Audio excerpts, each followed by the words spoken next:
الرحمن الرحيم يا أيها الناس إن وعد الله حق فلا تغرنكم الحياة الدنيا ولا يغرنكم بالله الغرور. وقال تعالى ولو أن أهل القرى آمنوا واتقوا لفتحنا عليهم بركات من السماء والأرض ولكن كذبوا فأخذناهم بما كانوا يكسبون. صدق الله العظيم. وقال رسول الله صلى الله عليه وسلم إن الله لا ينظر إلى صوركم ولا إلى أموالكم ولكن ينظر إلى قلوبكم وأعمالكم. وقال النبي صلى الله عليه وسلم الكيس من دان نفسه وعمل لما بعد الموت والعاجز من أتبع نفسه هواها وتمنى على الله. وقال النبي صلى الله عليه وسلم عجبا لأمر المؤمن فإن أمره كله له خير إن أصابته سراء فشكر فله خير وإن أصابته ضراء فصبر فله خير وليس ذلك إلا للمؤمن أو كما قال النبي صلی اللہ علیہ وسلم. اللہ کی ذات بہت بڑی ذات ہے. اس ذات نے اس انسان کو بہت بڑی کامیابی دینے کے لیے اس کی تیاری کے واسطے دنیا میں بھیجا ہے. اور وہ کامیابی کیا ہے جس کو خود اللہ قرآن پاک میں فوز عظیم فوز کبیر بتا رہے ہیں کہ اللہ کا بنایا ہوا اپنے دست قدرت سے جنت کا ٹھکانہ انسان اس تک پہنچ جائے. فقد فاز فوزا عظیما کہ جو فمن زحزح عن النار وادخل الجنت فقد فاز، جہنم سے بچا لیا گیا، جنت میں داخل کر دیا گیا، وہ کامیاب ہے. اللہ تعالیٰ فرما رہے ہیں وَمَن يُطِعِ اللَّهَ وَرَسُولَهُ فَقَدْ فَازَ فَوْزًا عَظِيمًا کہ جو اللہ کی اطاعت کرے گا، اللہ کے حکم کے سامنے اپنے آپ کو جھکا دے گا اور رسول کی اطاعت کرے گا، بڑی کامیابی وہ لے گیا. وہ لوگ جو ایمان اور اعمال والے ہوں گے ان کے لیے جنت کا داخلہ ہوگا اور یہ ہے بڑی کامیابی. تو اللہ نے اس کامیابی کو حاصل کرنے کے لیے اس کی تیاری کے لیے تھوڑا سا وقت دیا ہے، دنیا میں ہمیں بھیجا ہے. یہ دنیا، اس کا نام ہی دنیا ہے، گھٹیا سی چیز. اللہ جو ایسے اکرم الاکرمین جس کے خزانے بھرے ہوئے، اس کو گوارا نہیں کہ یہ دنیا ایک انسان کے لیے بھی یہ ٹھکانہ بن جائے، کیونکہ اس کی تو اللہ کے ہاں کوئی حیثیت نہیں. یہ تو مسافر خانہ ہے، یہ گزرگاہ ہے. اصل ٹھکانہ اللہ نے انسان کا جنت بنایا ہے اور اصل بدلہ اس کی طاعت کا اللہ نے اپنی رضا ورضوان من اللہ اکبر اور اللہ کی رضا کا تھوڑا سا حصہ حاصل ہو جانا یہ جنت سے بھی بڑی چیز ہے. اس لیے جنتی لوگ جن کے چہرے چمکدار، جن کے لباس بڑے قیمتی 70 جوڑے اور جن کے محلات بے جوڑ موتیوں کے اور سونے چاندی کی اینٹوں کے اور جن کے باغات پھلوں سے لدے ہوئے، جن کی جنتوں میں دودھ کی، شراب کی، شہد کی، پانی کی نہریں ہوں گی اور وہ نعمتوں میں خوش و خرم ہوں گے، اللہ کا شکر ادا کریں گے. اللہ فرمائیں گے اس سے بہتر کوئی چیز عطا کروں، وہ حیرانگی سے پوچھیں گے اے اللہ اس سے بہتر کیا چیز ہے؟ اللہ فرمائیں گے تم وہ پسندیدہ لوگ ہو اپنے آپ کو پاکیزہ بنا کر آئے. اليوم احل علیکم رضوانی فلا اسخط بعدہ علیکم بعدہ ابدا. آج میں اپنی رضا کو واجب کر دیتا ہوں، آج میں اپنی رضا کو واجب کر دیتا ہوں اور آج کے بعد کبھی تم پر ناراض نہیں ہوں گا. یہ سب سے بڑا بدلہ ہوگا، اللہ کی طرف سے انعام ہوگا ایمان اور اعمال والوں کے لیے. کامیابی دنیا کا حاصل ہو جانا نہیں، کامیابی تو یہ دنیا، تو اس کا نام دنیا گھٹیا سی چیز اور اس کی قیمت اللہ کی نظروں میں 2 مچھر کے 2 پروں میں سے 1 پر کے برابر بھی نہیں.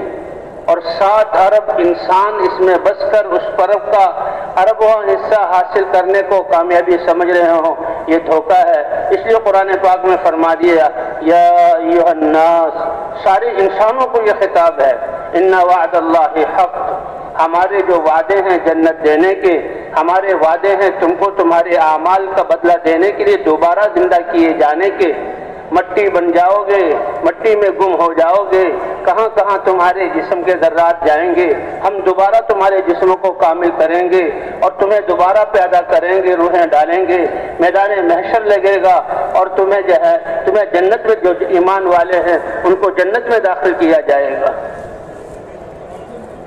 تو اس لیے یہ دنیا جو ہے، تو یہ دنیا تو اللہ کے ہاں مچھر کے 2 پروں میں سے 1 پر کے برابر بھی نہیں، اگر 1 پر کے برابر بھی ہوتی تو وَلَمَا سَقَى مِنْهَا كَافِرًا شُرْبًا، تو کسی نہ ماننے والے کو، سرکش اور شیطان کو، نافرمان کو اللہ اس دنیا سے 1 گھونٹ پانی بھی نہ پلاتے۔ اس لیے کامیابی کے اسباب کیا ہیں؟ اللہ نے تمام انسانوں کو برابر دیے۔ ان وعد اللہ حق، اللہ کا وعدہ سچا ہے۔ فلا تغرنکم الحیات الدنیا، دنیا کو اپنا وطن نہ سمجھ لینا، دنیا میں اپنی استعدادوں کو، صلاحیتوں کو خرچ نہ کر دینا،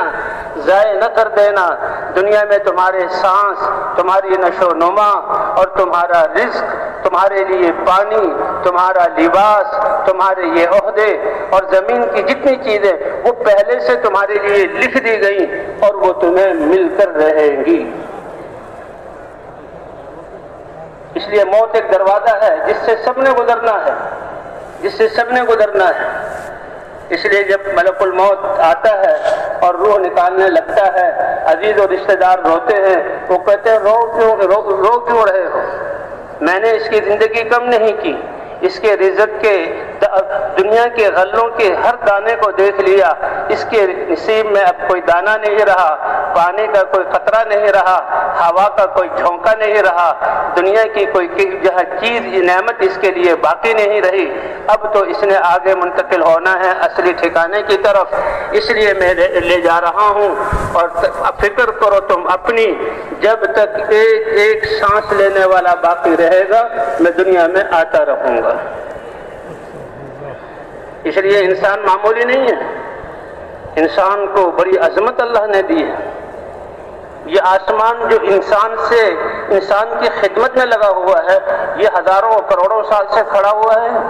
یہ سورج کب سے چل رہا ہے، اس کی عمر کتنی زیادہ ہے، یہ چاند اور دنیا کا نظام کب سے چل رہا ہے، اور یہ دنیا کی، یہ انسان کی خدمت کے لیے۔ هو الذی سخر لکم ما فی السماوات وما فی الارض جميعا،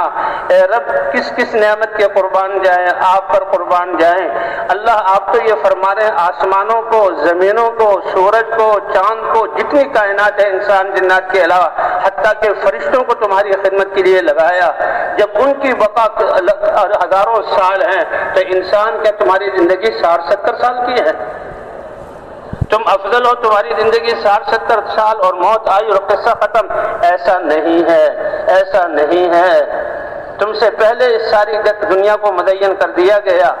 زمین کو پیدا کیا گیا، سبزے سے اس کے سبزے کی قالین بچھائی گئی، پانی کو جاری کیا گیا، سورج چاند کا نظام بنایا گیا، تمہیں تھوڑی دیر کے لیے بھیجا اور پھر آخرت کی طرف تم جا رہے ہو، تم ہمیشہ کے لیے ہو۔ یہ تو اللہ کا کرم ہے کہ محنت اور تیاری کے لیے مشقت کا وقت بہت تھوڑا سا دیا اور اللہ نے اپنا اجر اور نعمتیں اور اللہ نے آخرت کی زندگی ہمیشہ ہمیشہ کی رکھی ہے۔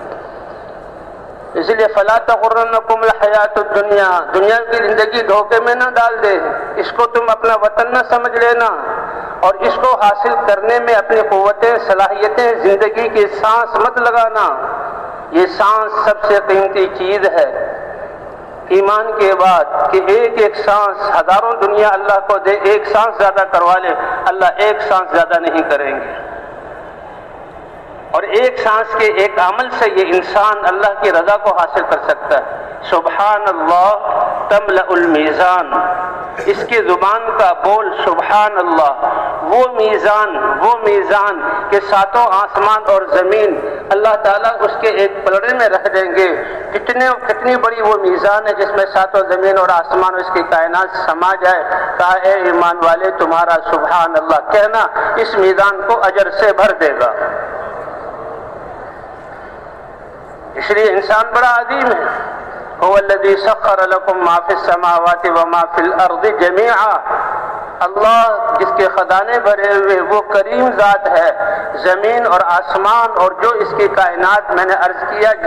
جانور تو جانور ہیں، وہ تو ہم خود دیکھ رہے ہیں، کسی پر سواری، کسی کا دودھ لیا جا رہا، کسی سے نسلیں چلائی جا رہی، کسی کو ذبح کیا جا رہا، انسان کے لیے قربانی، کسی کو زینت کے لیے رکھا جا رہا، فرشتے بھی۔ اللہ فرماتے ہیں انسان ہم نے تمہاری خدمت کے لیے لگائے۔ تو دیکھو جو چیز تمہارے وما خلقت الجن والانس الا ليعبدون ما اريد منهم من رزق وما اريد ان يطعمون ان الله هو الرزاق ذو القوة المتين۔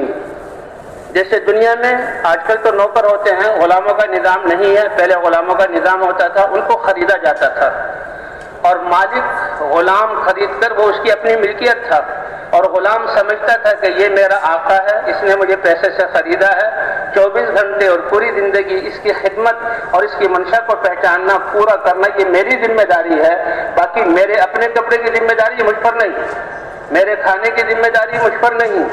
میرے بستر کی، میرے سونے کی جگہ کی ذمہ داری مجھ پر نہیں، یہ میرا آقا پورا کرے گا۔ جس کا آقا بادشاہ ہے تو وہ شاہی جوڑے دے گا، جس کا بادشاہ آقا وہ کوئی بڑا دنیا دار ہے، دنیا کی بڑی نعمتیں دے گا، درمیانہ آدمی ہے، درمیانہ لباس، درمیانہ کھانا اپنی حیثیت سے دے گا۔ ایک غلام کو یقین ہے کہ میں اس کی غلامی کروں گا، بلکہ اگر میں ایک تو اس کا آرڈر ہے جو میں پورا کر دوں اور اسی کو سر سے ٹال دوں، وہ آقا دیکھتا ہے، اور ایک یہ ہے کہ یہ جو ہے غلام اپنی سب کچھ چاہتوں کو قربان کر کے آقا کی منشا کو پہچانے تو آقا اس کو اپنے قریب کر لے گا۔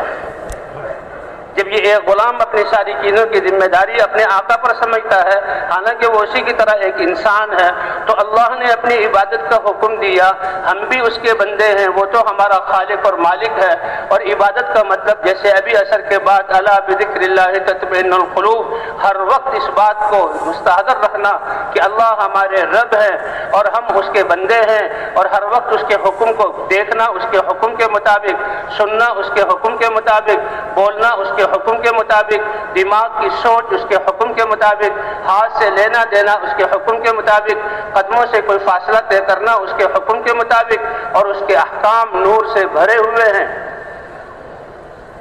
تو اس کی جہاں پورے کرنا یہ مسلمان سمجھتا۔ تو عبادت یہ ہے، عبادت صرف 5 نمازیں نہیں ہیں، یہ تو عبادات میں سے سب سے بڑی عبادت ہے جو انسان کی زندگی کو پاکیزہ بنا کر اللہ کے حکم کی ماننے کی استعداد پیدا کر دے گی۔ تو جہاں اللہ نے عبادت کا حکم دیا اور عبادت ہر وقت ہر آن ہم نے کرنی ہے، رات اور دن کرنی ہے، ایک سوال پیدا ہوتا ہے، اے اللہ ہم انسان ہیں، ہم رزق کے محتاج ہیں، تو رزق کا معاملہ کیا ہوگا؟ اللہ نے فرمایا ما اريد منهم من رزق، میں نے اس لیے نہیں بھیجا کہ وہ روزی کمانے کا خود بندوبست کریں یا اللہ کے سامنے کچھ کھانا پیش کر دیں، وما اريد ان يطعمون، اللہ کو کچھ بطور عطیے کے دے دیں، اللہ اس سے غنی ہے، ان اللہ هو الرزاق ذو القوة المتین، ساری کائنات کو رزق دینے والی ذات اکیلی تنہا اللہ ہے۔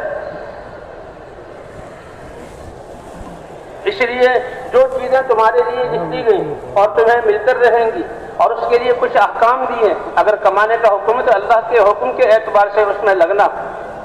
تو تم اپنی صلاحیتیں جو جس کا ذمہ ہم نے لیا اور ہم دیں گے، سورج کون نکال رہا ہے، ہوائیں کون چلا رہا ہے، زمین کو کس نے تھاما ہوا ہے، آسمان کو کس نے تھاما ہوا ہے، بارشیں کون برسا رہا ہے، ہمارے جسم کے دل کی دھڑکنوں کو کون چلا رہا ہے، خون کو کون جو ہے رگوں میں دوڑا رہا ہے، اور جو ہے جتنے بھی اتنے صلاحیتیں جسم کے اندر کے انسان کو کوئی پتہ نہیں، وہ اکیلا اللہ اپنی قدرت سے چلا رہا ہے۔ وَإِن تَعُدُّوا نِعْمَةَ اللَّهِ لَا تُحْصُوهَا، اے اللہ آپ کتنے مہربان، کیا اگر تم اللہ کی نعمتوں کو، یہ 60-70 سال کی زندگی، اب لوگ لگے ہوئے ہیں کہ جسم میں اللہ نے کیا کیا استعدادیں، صلاحیتیں، کتنا انسان کے جسم کو چیر پھاڑ لیا گیا، کتنا ایک ایک حصے کو الگ الگ کر دیا گیا، اور اب بھی انسانیت قائل ہے اس بات کی کہ اللہ نے جو نعمتیں اس کے جسم میں رکھی ہیں ابھی ہم ان ساری کو سمجھ نہیں سکے اور نہ ان تک پہنچ سکے۔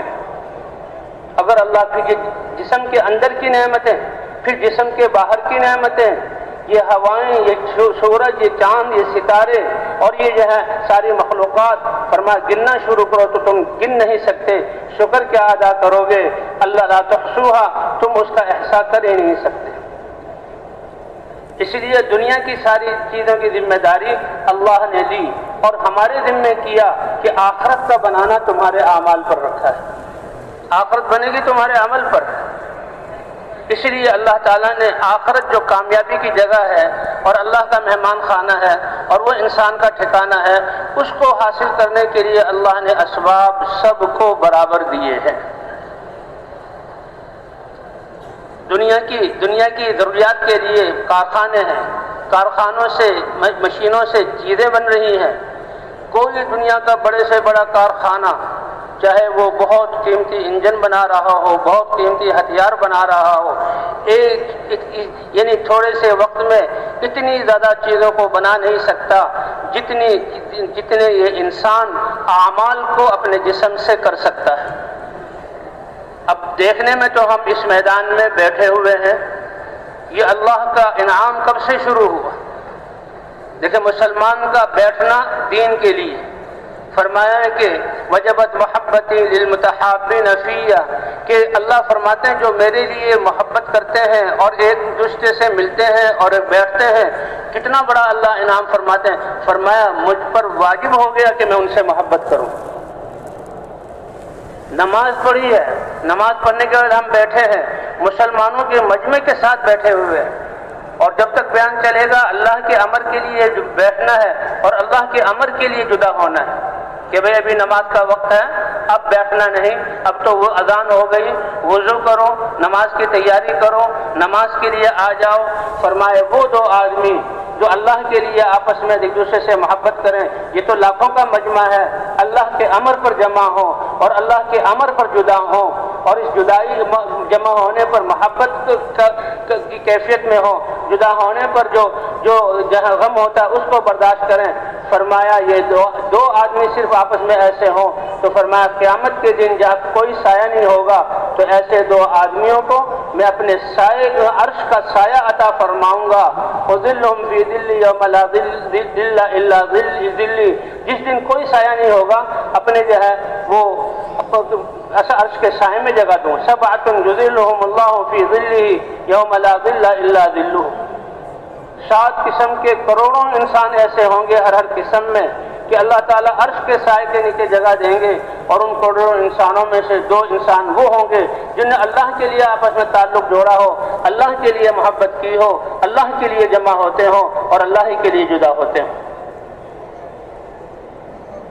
اس لیے جو آخرت کا سرمایہ، اس کے اسباب اللہ نے سب کو برابر دیے، اور انسان سب سے قیمتی مشین ہے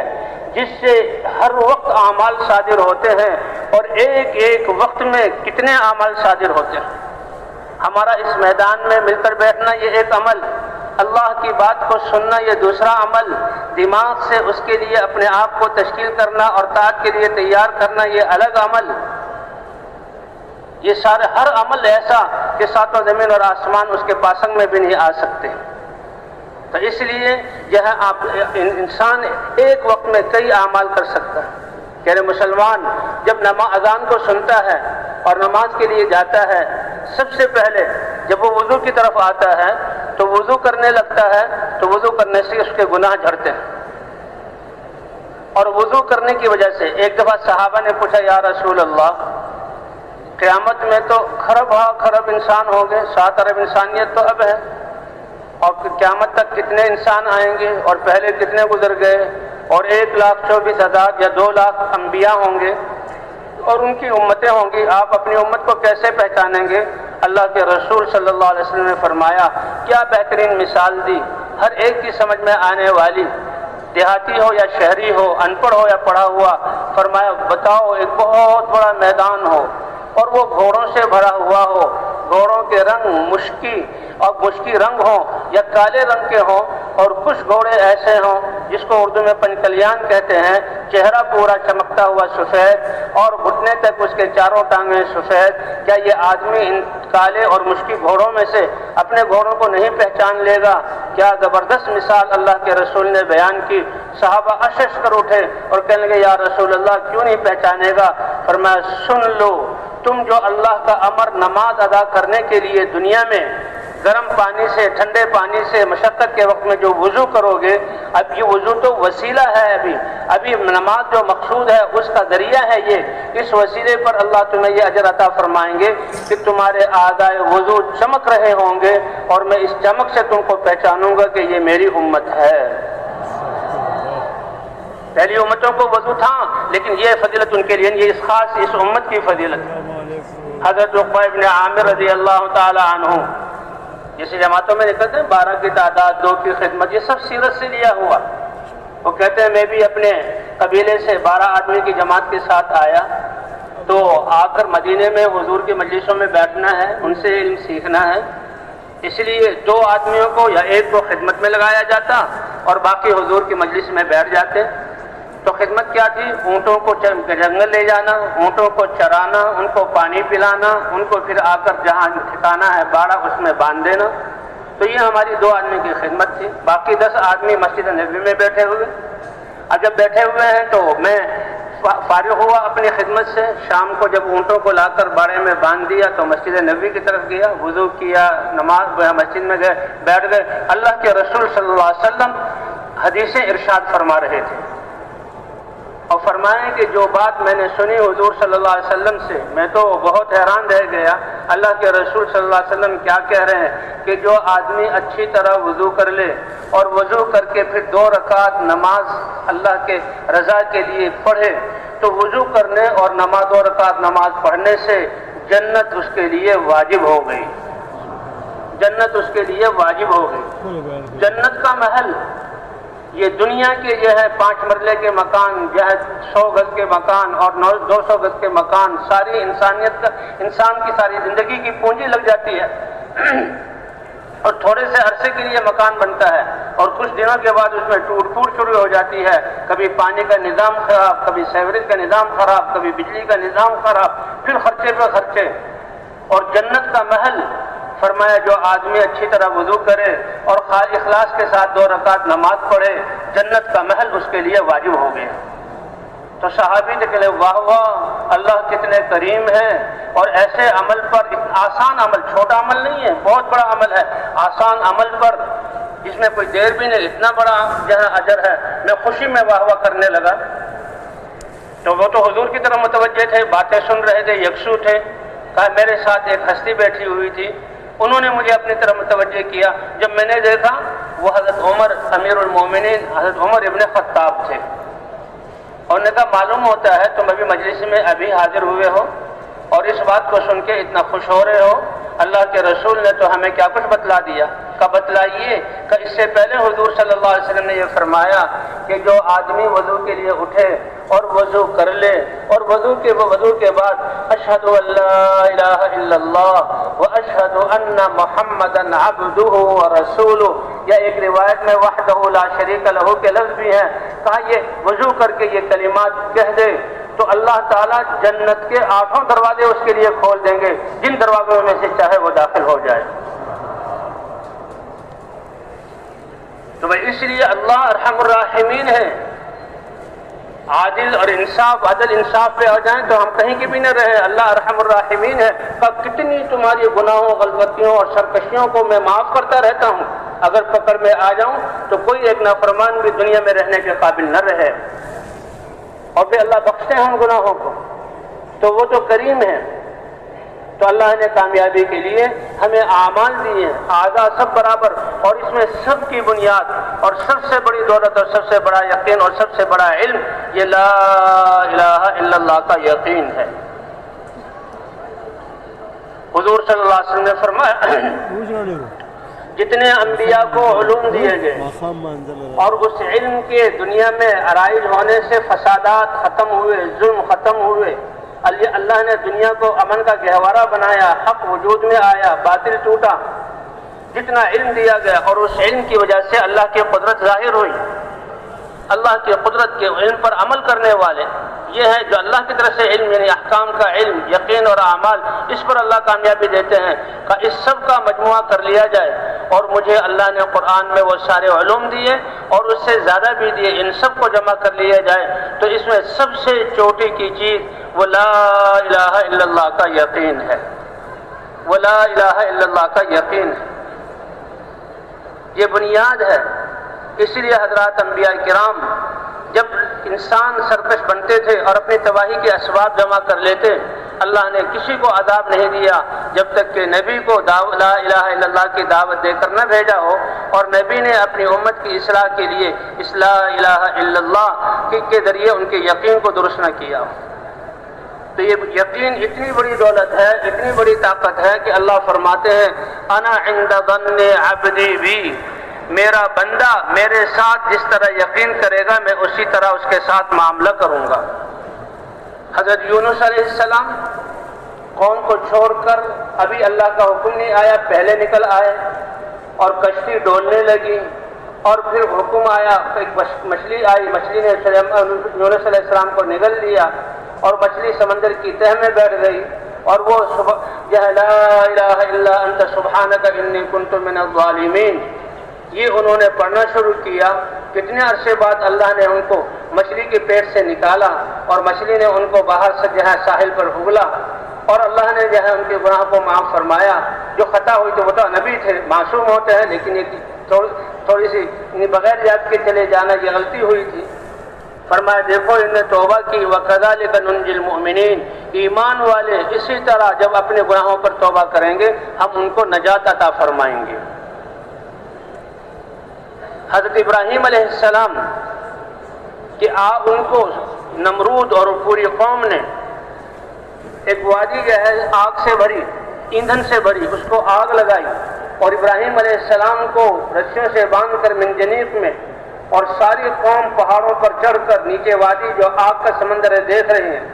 اور سب خوش ہیں کہ آج نمرود کا فیصلہ چلے گا اور آج ابراہیم علیہ السلام اس آگ میں جائیں گے، قصہ ختم۔ لیکن یہ تو اللہ کی ڈھیل ہے، کرنے والے اللہ تعالی ہیں۔ جی ہاں، وَلِلَّهِ الْأَمْرُ مِنْ قَبْلُ وَمِنْ بَعْدُ، پہلے بھی اور اب بھی اور ہمیشہ سارا معاملہ کس کے ہاتھ میں ہے؟ اللہ کے ہاتھ میں۔ اور ابراہیم علیہ السلام کیونکہ اللہ کی طرف داعی ہیں، رسول ہیں، اللہ کی ذات پر ایسا یقین کہ جو اللہ چاہیں گے ہوگا وہ،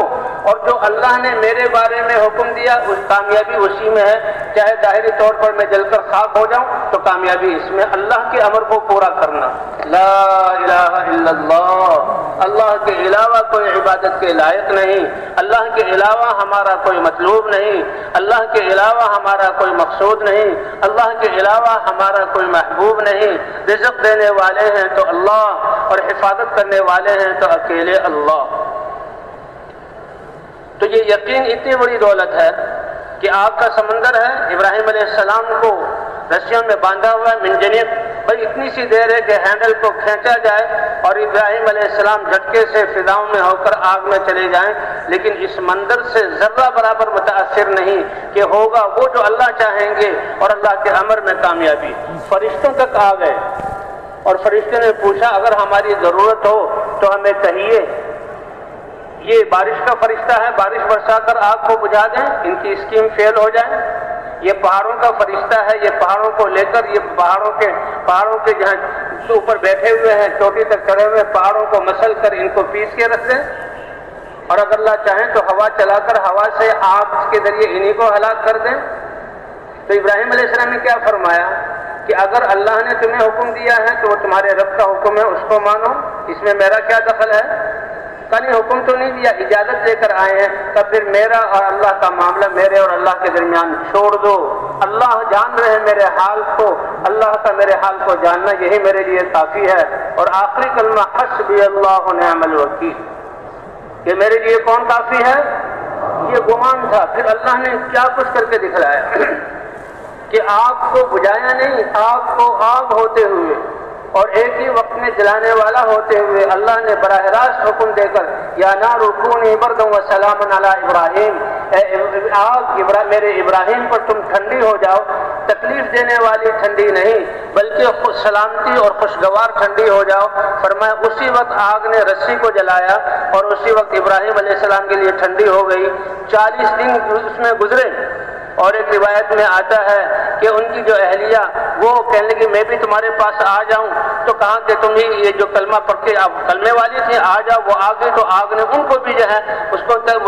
جلایا نہیں۔ اور اس پر فرعون نمرود کی اسکیم ناکام ہوئی اور نمرود نے ہاتھ جوڑے کہ یہ تو تمہارا مسئلہ چل جائے گا، میری اسکیم ناکام ہو جائے گی، لہذا تم یہاں سے نکل جاؤ۔ پھر وہاں سے ابراہیم علیہ السلام نکل کر شام کے علاقے میں آئے تھے۔ تو یہ ایمان اور اللہ کی ذات پر یقین کہ اللہ کے امر میں کامیابی ہے، کامیابی دینے والے اللہ ہیں۔ اسی طرح حاجر علیہ السلام کے بارے میں حکم ہوا، اے ابراہیم اپنی اس جوان بیوی کو اور اس بچے کو، اتنا عظیم بچہ کہ جس کی پشت سے سب سے بڑے نبی آئیں گے، حضرت محمد صلی اللہ علیہ وسلم، دودھ پیتا بچہ، ان کو ہمارے امر سے لو اور ہمارے حکم کی بنا پر ان کو لے کر چلو۔ شام کا لہلہاتے کھیت اور لہلہاتے باغ، ٹھنڈے جہاں فضائیں اور نہریں اور پھل، ان سب اور آبادی، ان سب کو چھوڑ کر چلو۔ اردن کے دشت آئے، کہا ابھی آگے چلو، حجاز کے سنگلاخ پہاڑ آئے، کہا ابھی اور چلو، اور بڑے بڑے کالے رنگ کے پہاڑ اور وہاں ایک وادی اور ٹیلا کہ اس اپنی بیوی کو اور دودھ پیتے بچے کو یہاں پر چھوڑ دو۔ اب مہینے کا یہ سفر تھا، اللہ کے رسول انبیاء تو اپنے گھر والوں کے ساتھ سب سے زیادہ اچھے اخلاق والے ہوتے ہیں، تو بولنا چالنا بہت خوب، لیکن یہاں پر آ کر ابراہیم علیہ السلام نے بیوی کو اتارا اور وہ تھیلا دیا جس میں کھجوریں تھیں اور پانی کا مشکیزہ دیا، اونٹ سے اترے نہیں، اجازت نہیں، اور نکیل کو موڑ کر جیسے اب جانے لگے ہیں، کسی کو منزل پر پہنچا کر جانے لگے ہیں۔ حاجر علیہ السلام حیران ہوئی اور فطرتاً یہ سوال کیا، یہاں چھوڑ کر جا رہے ہیں؟ کس پہ کس کے حوالے کر کے جا رہے ہیں؟ کیوں چھوڑ کر جا رہے ہیں؟ کہاں چھوڑ کر جا رہے ہیں؟ یہ 2-3 سوال، لیکن ابراہیم علیہ السلام جواب نہیں دے رہے، کیونکہ نبی کی صحبت میں رہی تھی، ایمان بنا ہوا تھا، سمجھتی تھی۔ فوراً دل میں یہ خیال آ گیا کہ اللہ کے رسول یہ تو خلیل ہیں، اللہ کے امر کے بغیر یہ کام نہیں کر سکتے، تو زبان سے پوچھ لیا، اللہ امرک بہذا، کیا اللہ نے آپ کو اس کا حکم دیا کہ میں جوان عورت اور میرا یہ دودھ پیتا بچہ، کتنے دشت پیچھے گزرے، آبادیاں نہیں، کتنے پہاڑ گزرے، زندگی کے آثار نہیں، اور اس علاقے میں آ کر کوئی انسان بھی نہیں، یہاں تو درخت تو دور کی بات ہے، کوئی درخت نہیں، پودا بھی یہاں پر نہیں ہے، غیر ذی زرع، پانی کا نام و نشان نہیں، ہلاکتوں کے اسباب سارے ہیں اور زندگی کے اسباب کو نہیں۔ اللہ امرک بہذا، کیا اللہ نے آپ کو اس کا حکم دیا؟ ابراہیم علیہ السلام نے اشار برأسی النام، سر سے اشارہ کیا اور زبان سے ہاں کہا کہ اللہ کے امر پر اتنا بڑا اقدام کر رہا ہوں۔ وہ عورت مطمئن ہو گئی اور فوراً جواب میں کہا، پھر آپ جائیے، اذن لا یضیعن اللہ، آپ کا مجھے اور اپنے اس بچے کو اس وادی غیر ذی زرع میں چھوڑنا اللہ کے امر کی بنیاد پر ہے، اور میرا یہاں رہنا بھی اللہ کے امر کی بنیاد پر ہے، تو اس لیے اب اللہ ہمیں ہرگز ضائع نہیں کرے گا۔ اور پھر اللہ نے اس کی لاج رکھی کہ کیسے اللہ کے امر کی بنیاد پر اٹھی، اس لیے کہا جاتا ہے اللہ کے امر میں کامیابی، امتحان کے لیے اللہ مناظر ایسا قائم کرتے ہیں کہ کچھ نہیں ہے، لیکن اللہ کی قدرت تو سب سے بڑی چیز ہے۔ اللہ نے آب زمزم دیا اور بچے کی اس حال میں تربیت کی کہ دیکھو بچوں کی اولادوں کی تربیت کے لیے نہ بڑے بڑے گھروں کی ضرورت ہے، نہ بڑے بڑے جو ہے وہ اسباب کی ضرورت ہے، نہ بچوں کے لیے اچھے کپڑے کھلونے کی ضرورت ہے، وہ تو ایمان کی ضرورت ہے کہ ایمان کی بنیاد پر یہ ایک عورت اس کی تربیت کر رہی ہے۔ پھر کتنا بڑا حکم آیا اسماعیل علیہ السلام کے بارے میں کہ 12 سال تک اس بچے کو پوچھا نہیں، اور 12 سال کے بعد اللہ کا حکم آیا، اے ابراہیم خواب میں دکھایا کہ اپنے بچے کو چھری سے ذبح کر رہے ہیں۔ 3 دن کے بعد سمجھ گئے کہ اللہ کا یہ امر ہے، چھری لے کر چلے اور یہاں پر آئے اور بیوی سے کہا میرے بچے کو تیار کرو۔ انہوں نے اس بچے کی ان حالات میں ایسی تربیت کی کہ جب بچے کو لے کر پہاڑوں کے پیچھے گئے اور بچے کو سامنے کھڑا کیا اور کھڑا کر کے چھری دکھلائی اور کہا دیکھو میں اللہ کا رسول اور خلیل ہوں، اللہ نے یہ حکم دیا ہے کہ تمہاری گردن کاٹو اس چھری سے، بتاؤ تمہارا کیا خیال ہے؟ ماں نے بچے کو اللہ کے حکم پر قربان ہونا اور اللہ کے امر کی وہ عظمت بتلائی تھی کہ بچہ خوشی سے اچھل گیا کہ سب سے بڑی چیز تو جان ہے جو اللہ کے لیے پیش کر سکتا ہوں۔ اے ابا جان، یہ بھوک برداشت کی، پیاس برداشت کی، کپڑوں کا نہ ہونا برداشت کیا، آپ کا نہ ہونا سب کچھ برداشت کیا، سب سے بڑی چیز میری ننھی سی جان تھی، وہ بھی اللہ مانگ رہے ہیں، آپ جلدی کیجئے میرے گلے پر چھری پھیر کر میری جان کو بھی اللہ کے سامنے پیش کر دیں۔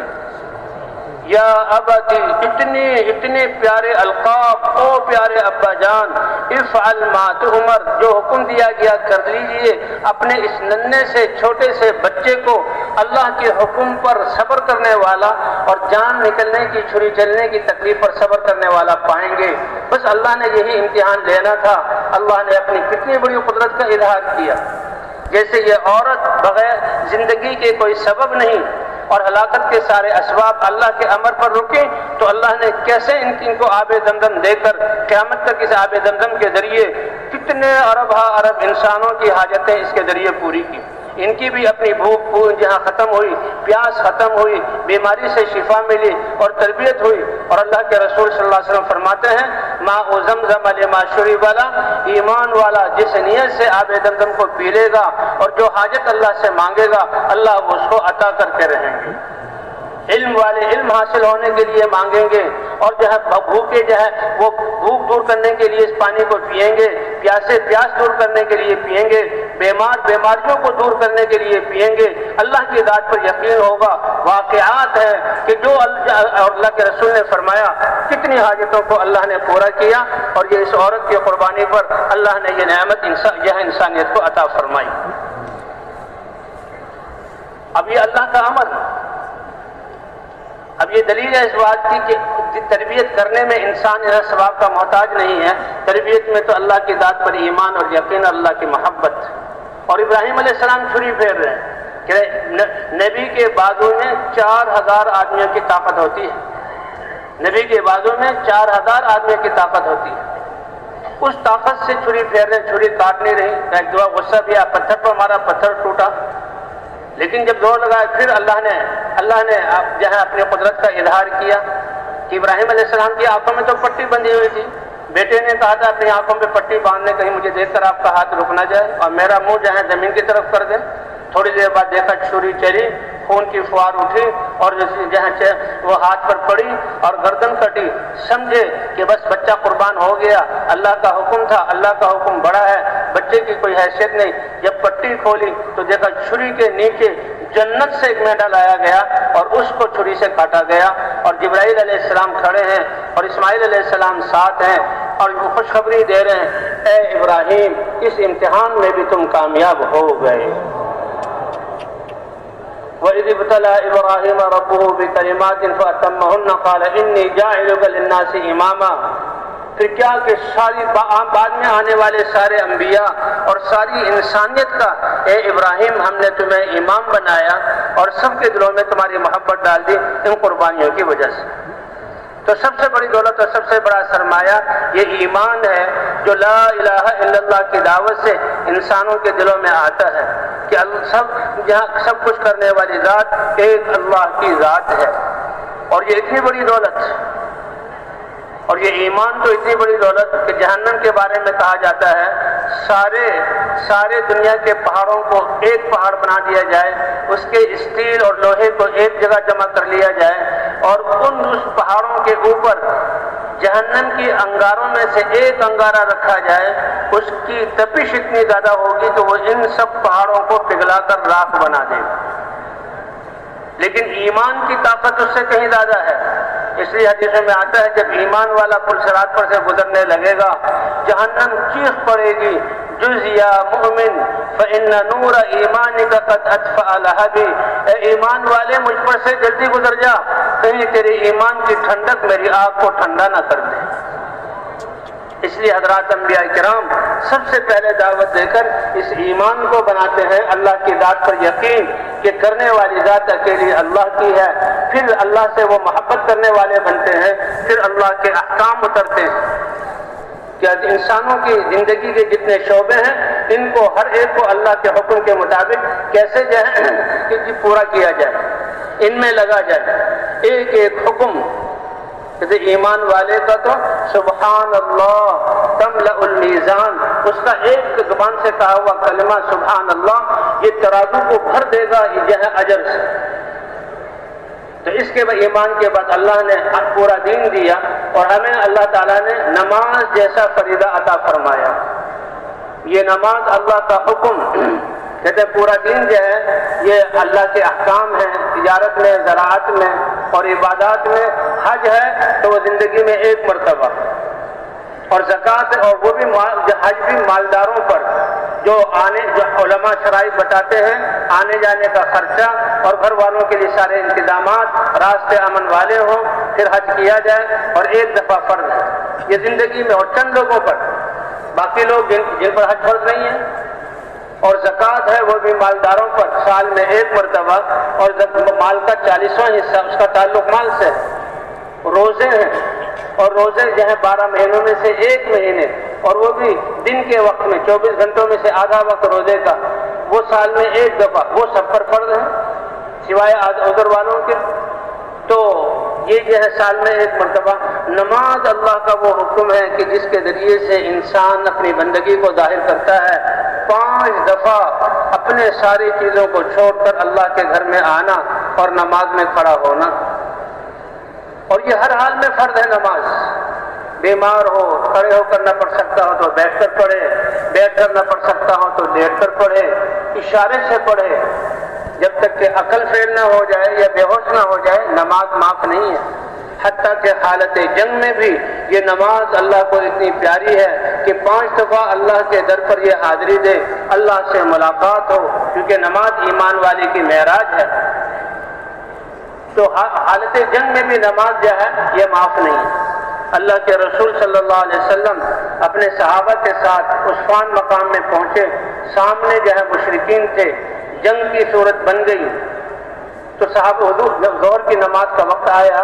حضور صلی اللہ علیہ وسلم نے اسی میدان میں سارے صحابہ کرام کو جماعت کے ساتھ ظہر کی نماز پڑھائی۔ اب جب انہوں نے نماز پڑھ لی تو کافر چوکنے ہوئے کہ ہم سے بڑی غلطی ہو گئی، یہ نماز میں تو مسلمان اللہ کی طرف ایسے متوجہ ہو جاتا ہے کہ اس کو دائیں بائیں کی خبر نہیں ہوتی، تو ہمارے لیے ان کو نقصان پہنچانے کا بہت اچھا موقع تھا۔ تو ان کو افسوس ہوا اس بات کا، لیکن وہ آپس میں کہنے لگے کوئی بات نہیں، یہ مسلمان ہیں، ایک اور نماز آنے والی ہے عصر کی نماز، اور وہ ان کو اپنی اولادوں سے بھی زیادہ محبوب ہے، اور یہ نماز میں داخل ہوں گے تو ہم اپنا ان کو نقصان پہنچا سکتے ہیں۔ تو اللہ نے حضرت محمد صلی اللہ علیہ وسلم پر حالت جنگ میں جبکہ دشمن چوکنا ہو کر نقصان پہنچاتا ہو صلاۃ الخوف اتار دی کہ اے نبی آپ ان کی امامت کروائیں، اور اس طرح کروائیں کہ آدھے آپ کے صحابہ دشمنوں کے سامنے ہوں اور آدھوں کو آپ 1 رکعت پڑھائیے، اور پھر یہ ان کے دشمن کے سامنے کھڑے ہو جائیں، اور جو دشمن کے سامنے تھے وہ آپ کے پیچھے آ کر جہاں وہ 1 رکعت پڑھیں، ان کی 1 رکعت ہو جائے گی، آپ کی 2 رکعتیں سفر کی پوری ہو جائیں گی۔ اس میں اور بھی مسائل آتے ہیں۔ کافروں نے جب یہ دیکھا تو اس وقت خالد بن ولید رضی اللہ تعالی عنہ وہ کفار کے لشکر میں تھے، کہنے لگے ہم تو اسی دن سمجھ گئے کہ اس ہستی کی تو رہبری اور رہنمائی اور حفاظت آسمانوں سے ہو رہی ہے۔ نماز حالت جنگ میں بھی معاف نہیں، کیوں؟ یہ مسلمان کی اللہ سے ملاقات ہے۔ کہتے ہیں 70 ماؤں سے زیادہ محبت کرتے ہیں، 70 ماؤں سے زیادہ، 70 کیا چیز ہے؟ جتنی عرب مائیں آئی ہیں ان کے دلوں میں بچوں کی محبت کس نے ڈالی ہے؟ اور انسان تو انسان، باقی جانور بھی ہیں، یہ چھوٹے چھوٹے پرندے، جی ہاں، یہ مرغی کیسے شکرے اور باز سے لڑتی ہے، کیسے چھوٹے پرندے بڑے پرندوں سے میں جان دے دیتے ہیں اپنے بچوں کی حفاظت کے لیے۔ تو یہ تمام مادائیں، یہ تو سارے جو تعلقات و محبتیں ہیں، اللہ نے رحمت کے 100 حصے کیے، ایک حصے کو اتار کر ساری جو ہے کائنات پر تقسیم کیا، اس سے نظام چل رہا ہے، اور 99 اللہ رحمت کے حصوں کو قیامت میں ایمان والوں کے لیے اس کا اظہار فرمائیں گے۔ 70 مائیں کیا ہوتی؟ تو وہ اللہ تو 5 دفعہ، یہ تو 50 نمازیں، اللہ تو 50 دفعہ چاہ رہے ہیں۔ حضور صلی اللہ علیہ وسلم، یہ کہاں اس نماز کا عمل دیا گیا؟ آپ صلی اللہ علیہ وسلم دعوت کو لے کر جب دیکھا کہ مکے والے اور اپنی قوم کتنی رکاوٹیں ڈال رہی ہے، کتنی سختیاں کر رہی ہے، شیب ابی طالب میں بند کیا، ایمان والے کمزور لوگوں کو کتنی تکلیفیں دے رہی ہے، تو حضور صلی اللہ علیہ وسلم، آپ تو دل میں آپ کی یہ بہت بڑی تمنا اور بے چینی تھے کہ انسانیت ہدایت کے راستے پر کیسے پڑ جائے، تو حضور صلی اللہ علیہ وسلم طائف تشریف لے گئے کہ شاید وہ سمجھدار لوگ ہیں۔ پہلے سرداروں کے پاس گئے، جب سرداروں کے پاس گئے تو کسی سردار نے بیٹھنے بھی نہیں دیا، ہر ایک نے روکھا جواب دیا، مہمان نوازی، پیدل آئے ہیں، کتنی بڑی ہستی ہے، قریش قوم کے ہیں اور کتنے عظیم اخلاق، سب ان کی تعریفیں کرتے تھے، لیکن وہ ایسے سوکھے نکلے کہ حضور کو بیٹھنے بھی نہیں دیا، ایک کے پاس سے دوسرے کے پاس، دوسرے کے پاس سے تیسرے کے پاس، اور تیسرے نے بھی بیٹھنے نہیں دیا۔ آپ نے فرمایا کہ شاید یہ عام لوگ میری بات کو مان لیں۔ جب عام لوگوں میں آئے تو انہوں نے اس سے بھی زیادہ برا سلوک کیا، تالیاں پیٹی، سیٹیاں بجائیں اور پتھروں کی بارش صفوں میں کی۔ آپ پتھروں کی بارش میں جا رہے ہیں اور جسم خون آلود ہو گیا، اتنا خون پنڈلیوں سے بہا، پتھروں کے نوکیلے پتھر لگ کے کہ جوتیوں میں وہ خون جم گیا اور جوتیاں آپ کے پاؤں کے ساتھ جم گئی، حتیٰ کہ آپ پر بے ہوشی سے طاری ہو گئی۔ لیکن قربان جائیں آپ کے رحمت للعالمین پر کہ اللہ نے آپ کو کتنا شفیق بنایا، کتنا رحیم بنایا، کہ اللہ نے جب جبرائیل علیہ السلام کو بھیجا، اے محمد صلی اللہ علیہ وسلم، آپ کی قوم نے جو آپ کے ساتھی قریش ہے وہ اللہ نے دیکھ لیا، اور اللہ نے یہ فرشتوں کو بھیجا، یہ فرشتہ ہے پہاڑوں کا، اگر اس کو حکم فرمائے تو یہ پہاڑوں کو اپنے ہاتھوں میں لے کر ان پہاڑوں کو آپس میں ملا دے اور ملا کر ان کو آپس میں رگڑے اور یہ آٹے کی طرح بیچ میں پھنس جائے۔ اللہ کی قدرت کیسی ہے، اللہ بچائے، ابھی یہ زلزلہ آیا، کتنی بلڈنگوں کو گرا دیا، کیسے زمین ہل گئی، کیسے انسان، ہزاروں لاکھوں کے قریب انسان جو ہے وہ ختم ہو گئے۔ کشمیر میں جو آیا تھا، کیسے اللہ نے پہاڑوں کو اپنی جگہ سے ہلایا۔ اللہ ہماری ان آفات سے حفاظت فرمائے۔ اور یہ اعمال، اللہ تو رحیم اور کریم ہے، یہ انسانوں کے اعمال کی سزا ہے، لیکن اللہ کے رسول کی مہربانی پر قربان جائیں۔ یہ حضور کے جو الفاظ، اے اللہ میں ان کو ہلاک کروانا نہیں چاہتا، ہو سکتا ہے کہ ان کی نسلوں میں سے وہ لوگ آئیں جو تیری کلمہ توحید کو، تیری توحید پر ایمان لانے والے ہوں اور اس کلمے کو ماننے والے ہوں اور تیری وحدانیت پر یقین رکھنے والے ہوں۔ گویا ایک قسم کی سفارش ہوگی ان کے لیے حضور صلی اللہ علیہ وسلم کی طرف سے، یعنی ان کو ہلاک نہ کیجیے، کیوں؟ آگے جو ایمان والے آئیں گے ان کی وجہ سے کہ اللہ ان کو اگر یہ ہلاک ہو گئے تو نسلیں ختم۔ کتنے ارحم الراحمین ہیں حضور صلی اللہ، رؤوف الرحیم ہیں حضور صلی اللہ علیہ وسلم، کتنے شفیق ہیں انسانیت پر کہ سفارش کریں، اے اللہ ان کو ہلاک نہ کیجیے، ہو سکتا ہے ان کی اگلی نسلوں میں وہ لوگ ہوں جو تیری توحید کے جھنڈے کو دنیا میں گاڑنے والے ہوں۔ اور حضور کی اس دعا کو اللہ نے قبول کیا اور کیا فرمایا، اے اللہ اگر آپ راضی ہیں تو مجھے ان ساری تکلیفوں کی کوئی پرواہ نہیں، آپ کی رضا کا حاصل ہو جانا میرے لیے کافی ہے، اور اگر کوئی ایسی بات نہیں تو آپ کو راضی کرنا یہ سب سے ضروری چیز ہے۔ اور علماء فرماتے ہیں اسی کی بنا پر اللہ تعالیٰ نے حضور صلی اللہ علیہ وسلم کو معراج جیسا اعزاز بخشا۔ اور معراج کا خلاصہ کیا ہے کہ جو حضور صلی اللہ علیہ وسلم واپس تشریف لائے تو اللہ نے اس امت کے لیے نمازوں کا فریضہ جہاں عطا کیا۔ تو شروع میں جب حضور صلی اللہ علیہ وسلم جہاں تشریف لائے آسمانوں سے آ رہے تھے تو 50 نمازیں اس امت کو دی تھی۔ 50 نمازیں دن میں 24 گھنٹے ہوتے ہیں، 12 گھنٹے، 10 گھنٹے، 8 گھنٹے رات کے ہوتے ہیں، اور اس کے بالمقابل باقی 24 گھنٹوں میں سے وہ دن کے ہوتے ہیں، کام میں لگنے کے ہوتے ہیں۔ تو 50 نمازیں ہوں تو بتائیں دنیا میں لگنے کا کتنا وقت ملے گا؟ مسلمان نمازیں پڑھیں گے اور ان کے سارے کاموں کو کون بنائے گا؟ اللہ بنائے گا کہ تم عبادت کے لیے پیدا کیے گئے، باقی دنیا کے سارے انتظامات کی ذمہ داری اللہ نے، ہاں آخرت کی ذمہ داری تم پر ہے، ایمان اور اعمال کا سرمایہ تم دنیا میں بناؤ۔ وہ ان کے ذمہ کیا۔ وہ تو موسیٰ علیہ السلام کے پاس سے گزرے، حالات پوچھے کہ 50 نمازیں ملی ہیں، 9 دفعہ انہوں نے واپس کروایا کہ نماز کم کروائیں، ہر دفعہ میں 5 نمازیں کم ہوئیں، 9 دفعہ میں 45 نمازیں کم ہو گئی۔ حضور صلی اللہ علیہ وسلم اپنی امت کے لیے 5 نمازیں لے کر آئے تو موسیٰ علیہ السلام نے اس پر بھی کہا کہ یہ امت 5 نمازیں بھی اس میں بھی کوتاہی کرے گی، لیکن اللہ کے رسول نے اب تو مجھے شرم آتی ہے کہ اللہ سے کہوں 5 سے بھی کم کر دو، میری امت 5 بھی نہیں پڑھے گی۔ 5 نمازوں کو لے کر حضور صلی اللہ علیہ وسلم چلے، اللہ کی طرف سے اعلان ہوا، اے نبی جیسے ہم نے 50 نمازیں فرض کی تھی اب 5 رہ گئی، تمہاری امت آپ کی امت 5 نمازیں پڑھے گی اور ثواب میں اس کو 50 نمازوں کا عطا کروں گا۔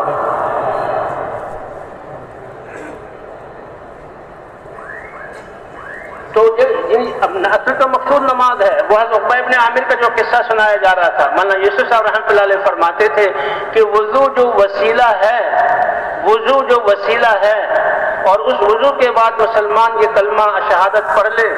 8 دروازے جنت کے کھل جاتے ہیں، جنت کے محلات مل جاتے ہیں۔ جس کی وضو پر اللہ اس کو یہ انعام دیں گے تو اس کی نمازوں پر اللہ تعالیٰ دنیا اور آخرت کے کام کیسے نہیں بنائیں گے؟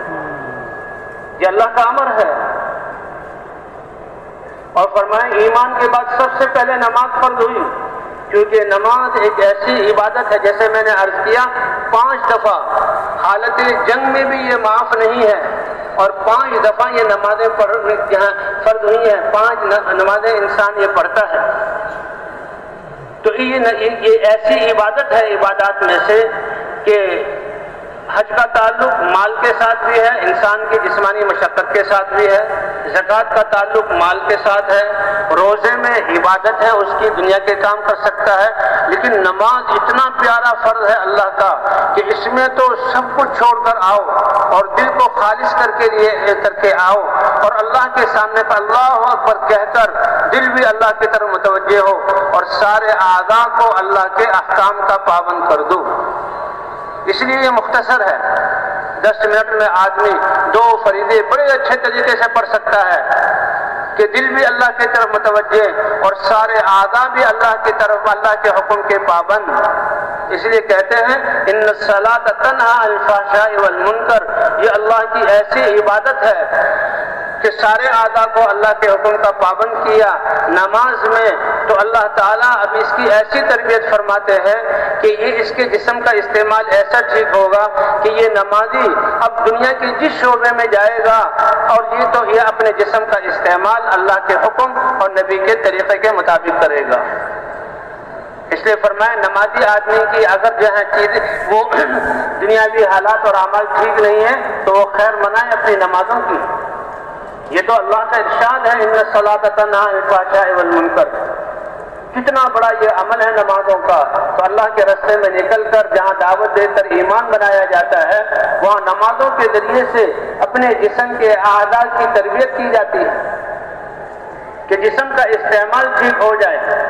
اب 10 منٹ کے لیے انسان اپنے یہ ہاتھ اور پاؤں، دل اور دماغ، آنکھیں اور زبان اور کام سب اللہ کے حکم کے پابند ہوتے ہیں۔ جس شخص نے نماز میں اپنے اعضاء کو اللہ کے حکم کا پابند کر لیا، بادشاہ کو دیکھو تو وہ اپنی بادشاہت میں اللہ کے احکام کو پورا کرے گا اور رعایت کے حقوق کو ادا کرے گا۔ یہ تاجر ہے تو اس کی تجارت پاکیزہ ہوگی، گاہکوں کے ساتھ اس کا معاملہ ٹھیک ہوگا۔ یہ صنعت کار ہے تو صنعت کارخانے کا چلانا اس کا اللہ کے حکم کے مطابق ہوگا، مزدوروں سے اس کا معاملہ ٹھیک ہوگا۔ اگر یہ زمیندار ہے تو زمینداری میں اس کے جسم کا استعمال ٹھیک ہوگا کیونکہ نماز اس کی درست ہو گئی اور اپنے حاریوں سے اس کا معاملہ ٹھیک ہوگا۔ معاشرے میں پڑوس میں رہ رہا ہے تو اس کا اپنے پڑوسیوں سے، اسی طرح اگر یہ باپ ہے تو اپنے گھر والوں سے، سربراہ ہے تو گھر والوں سے، بیٹا ہے تو اپنے باپ سے، تمام جتنے جسم کے استعمال کے جو راستے ہیں سب میں اللہ اس کی زندگی کو درست کر دیں گے، کیونکہ اللہ فرماتے ہیں ان الصلاۃ تنہی عن الفحشاء والمنکر، کہ یہ نماز بے حیائی والے کاموں سے اور اللہ کی نافرمانیوں سے روکتی ہے۔ اگر ہم چاہتے ہیں ہمارا سارا معاشرہ ٹھیک ہو جائے، یقین بنا کر مسجدوں میں لانا، مسجد سے تعلق جوڑنا، نمازوں والا بنا دینا، نمازوں کو صحیح کر کے پڑھنے والا بنا دینا، زندگی کے سارے شعبوں میں رونقیں اور برکتیں آ جائیں گی، اور ہمارے سارے تجارت پاکیزہ بن جائے گی، زراعت پاکیزہ بن جائے گی، حکومت پاکیزہ ہو جائے گی، عدالتوں میں انصاف ہوگا، معاشرے میں ہمدردی خیرخواہی ہوگی، اور اسی طرح معاملات ان کے درست ہو جائیں گے، اخلاق ان کے اعلیٰ ہو جائیں گے۔ اس لیے ایمان کے بعد سب سے بڑا حکم اللہ تعالیٰ نے نماز کا دیا۔ ایک شخص تھے، وہ اسلام میں داخل ہوئے، پرانی چوری بھی کرتے تھے، کچھ اور بھی بدعنوانیاں کرتے تھے، تو حضور صلی اللہ علیہ وسلم صحابہ نے عرض کیا یا رسول اللہ فلاں نے کلمہ تو پڑھ لیا لیکن ابھی پرانی عادتیں گئی نہیں۔ حضور نے فرمایا نماز پڑھتا ہے؟ تو انہیں عرض کیا ہے اللہ کے رسول نماز پڑھتا ہے۔ فرمایا پھر اطمینان رکھو، یہ نماز اس کی زندگی کو پاکیزہ بنا دے گی۔ صحابہ کہتے ہیں ہم نے اپنی آنکھوں سے دیکھا کہ وہ چند ہی دنوں میں ان کی زندگی پاکیزہ بن گئی۔ اس لیے بھائی اللہ یہ مسلمان اتنا قیمتی ہے، اس کی تربیت اس کی زندگی میں یہ تو ماں کی گود سے ہی شروع ہو جاتی ہے۔ ماں باپ مسلمان ہیں، اللہ نے ان کی گود کو بچے سے کی نعمت سے بھر دیا اور خوشیاں آ گئیں، تو یہ بچہ جو کتنا خوش قسمت ہے جس کے ماں باپ مسلمان ہوں۔ تو سب سے پہلے اس بچے کو ابھی نہلایا، کپڑے پہنائے، آنکھیں کھل نہیں رہی، کانوں سے سن نہیں رہا، ہاتھ ہلا نہیں سکتا، پاؤں پر کھڑا نہیں ہو سکتا، لیکن اذان کے کلمات اس کے کانوں کے ذریعے دل تک پہنچا دیے جاتے ہیں۔ یہ اذان یہ کلمات ہیں، اللہم رب هذه الدعوت التامہ، اے اللہ دعوت تامہ کے مالک اور رب، جتنے نبیوں نے دعوت دی اور دعوت سے حق زندہ ہوا اور حق زندہ ہونے سے دنیا امن کا گہوارہ بنی اور باطل کو اللہ نے توڑا، ان سب کی دعوت کے کلمات کا خلاصہ ہے یہ اذان۔ اور اس بچے کو جو آج آیا ہے ماں باپ کے ایمان والا ہونے کی وجہ سے اب ہماری شریعت میں ہے کہ اس کے کان میں وہ اذان والے کلمات کہے جا رہے ہیں۔ ایک کان میں اذان ہے، دوسرے کان میں اقامت ہے، کہ جب اذان اور اقامت ہو گئی اب نماز کے کھڑے ہونے میں کتنی دیر تمہاری نماز جنازہ پڑھی جائے گی، تو دنیا کی اللہ کیسا کم کر کے بتلا رہے ہیں، اے میرے بندے میرے احکام کو اتنی تھوڑی سی دیر کے لیے ماننا۔ غزوہ بدر کے موقع پر حضور صلی اللہ علیہ وسلم کو بتلایا گیا کہ آپ کو فتح بھی دی جائے گی اور مقابلہ بھی ہوگا۔ پتہ لگا حضور صلی اللہ علیہ وسلم کو کہ ابو سفیان کا لشکر شام سے تجارت کا سامان لا رہا ہے، جن مکے والوں نے 13 سال حضور صلی اللہ علیہ وسلم اور صحابہ پر مشقتوں کے پہاڑ توڑے اور مسلمانوں کی پٹائیاں کی اور ان کے گھروں پر قبضہ کیا، اور صحابہ جہاں یہ مدینہ منورہ آ گئے تو ان میں ہر ایک کا اس جہاں تجارت کے قافلے میں جہاں مال ہے اور سامان آ رہا ہے، اور 40 آدمیوں کی تعداد تھی، اور ابو سفیان اس کے جو ہے وہ اس کے نگران تھے، بڑے تھے، لیڈر تھے، اور وہ اس لشکر کو لے کر آ رہے تھے۔ اللہ کے رسول کو بتایا گیا، اللہ کے رسول نے صحابہ سے کہا 313 وہاں پر موجود تھے کہ چلو اس قافلے کو آسانی سے ہم لے لیں گے، کیوں ان کے پاس ہتھیار ہیں، یہ ہتھیار اسلام کے خلاف استعمال ہوں گے، اور یہ وہ لوگ ہیں جنہوں نے ہمیں تکلیفیں دی 13 سال اور ہمارے مال پر قبضہ کیا، تو ہمارا حق بنتا ہے۔ کچھ صحابہ نے یہ بھی کہا یا رسول اللہ اتنی اجازت ہو کہ گھروں سے تلواریں تو لے آئے، ہم تو نماز پڑھنے آئے تھے، تو بالکل اجازت نہیں۔ تو کوئی ہتھیار بھی 10 سے زیادہ نہیں تھا، گھوڑا صرف ایک مقداد کے پاس تھا۔ حضور صلی اللہ علیہ وسلم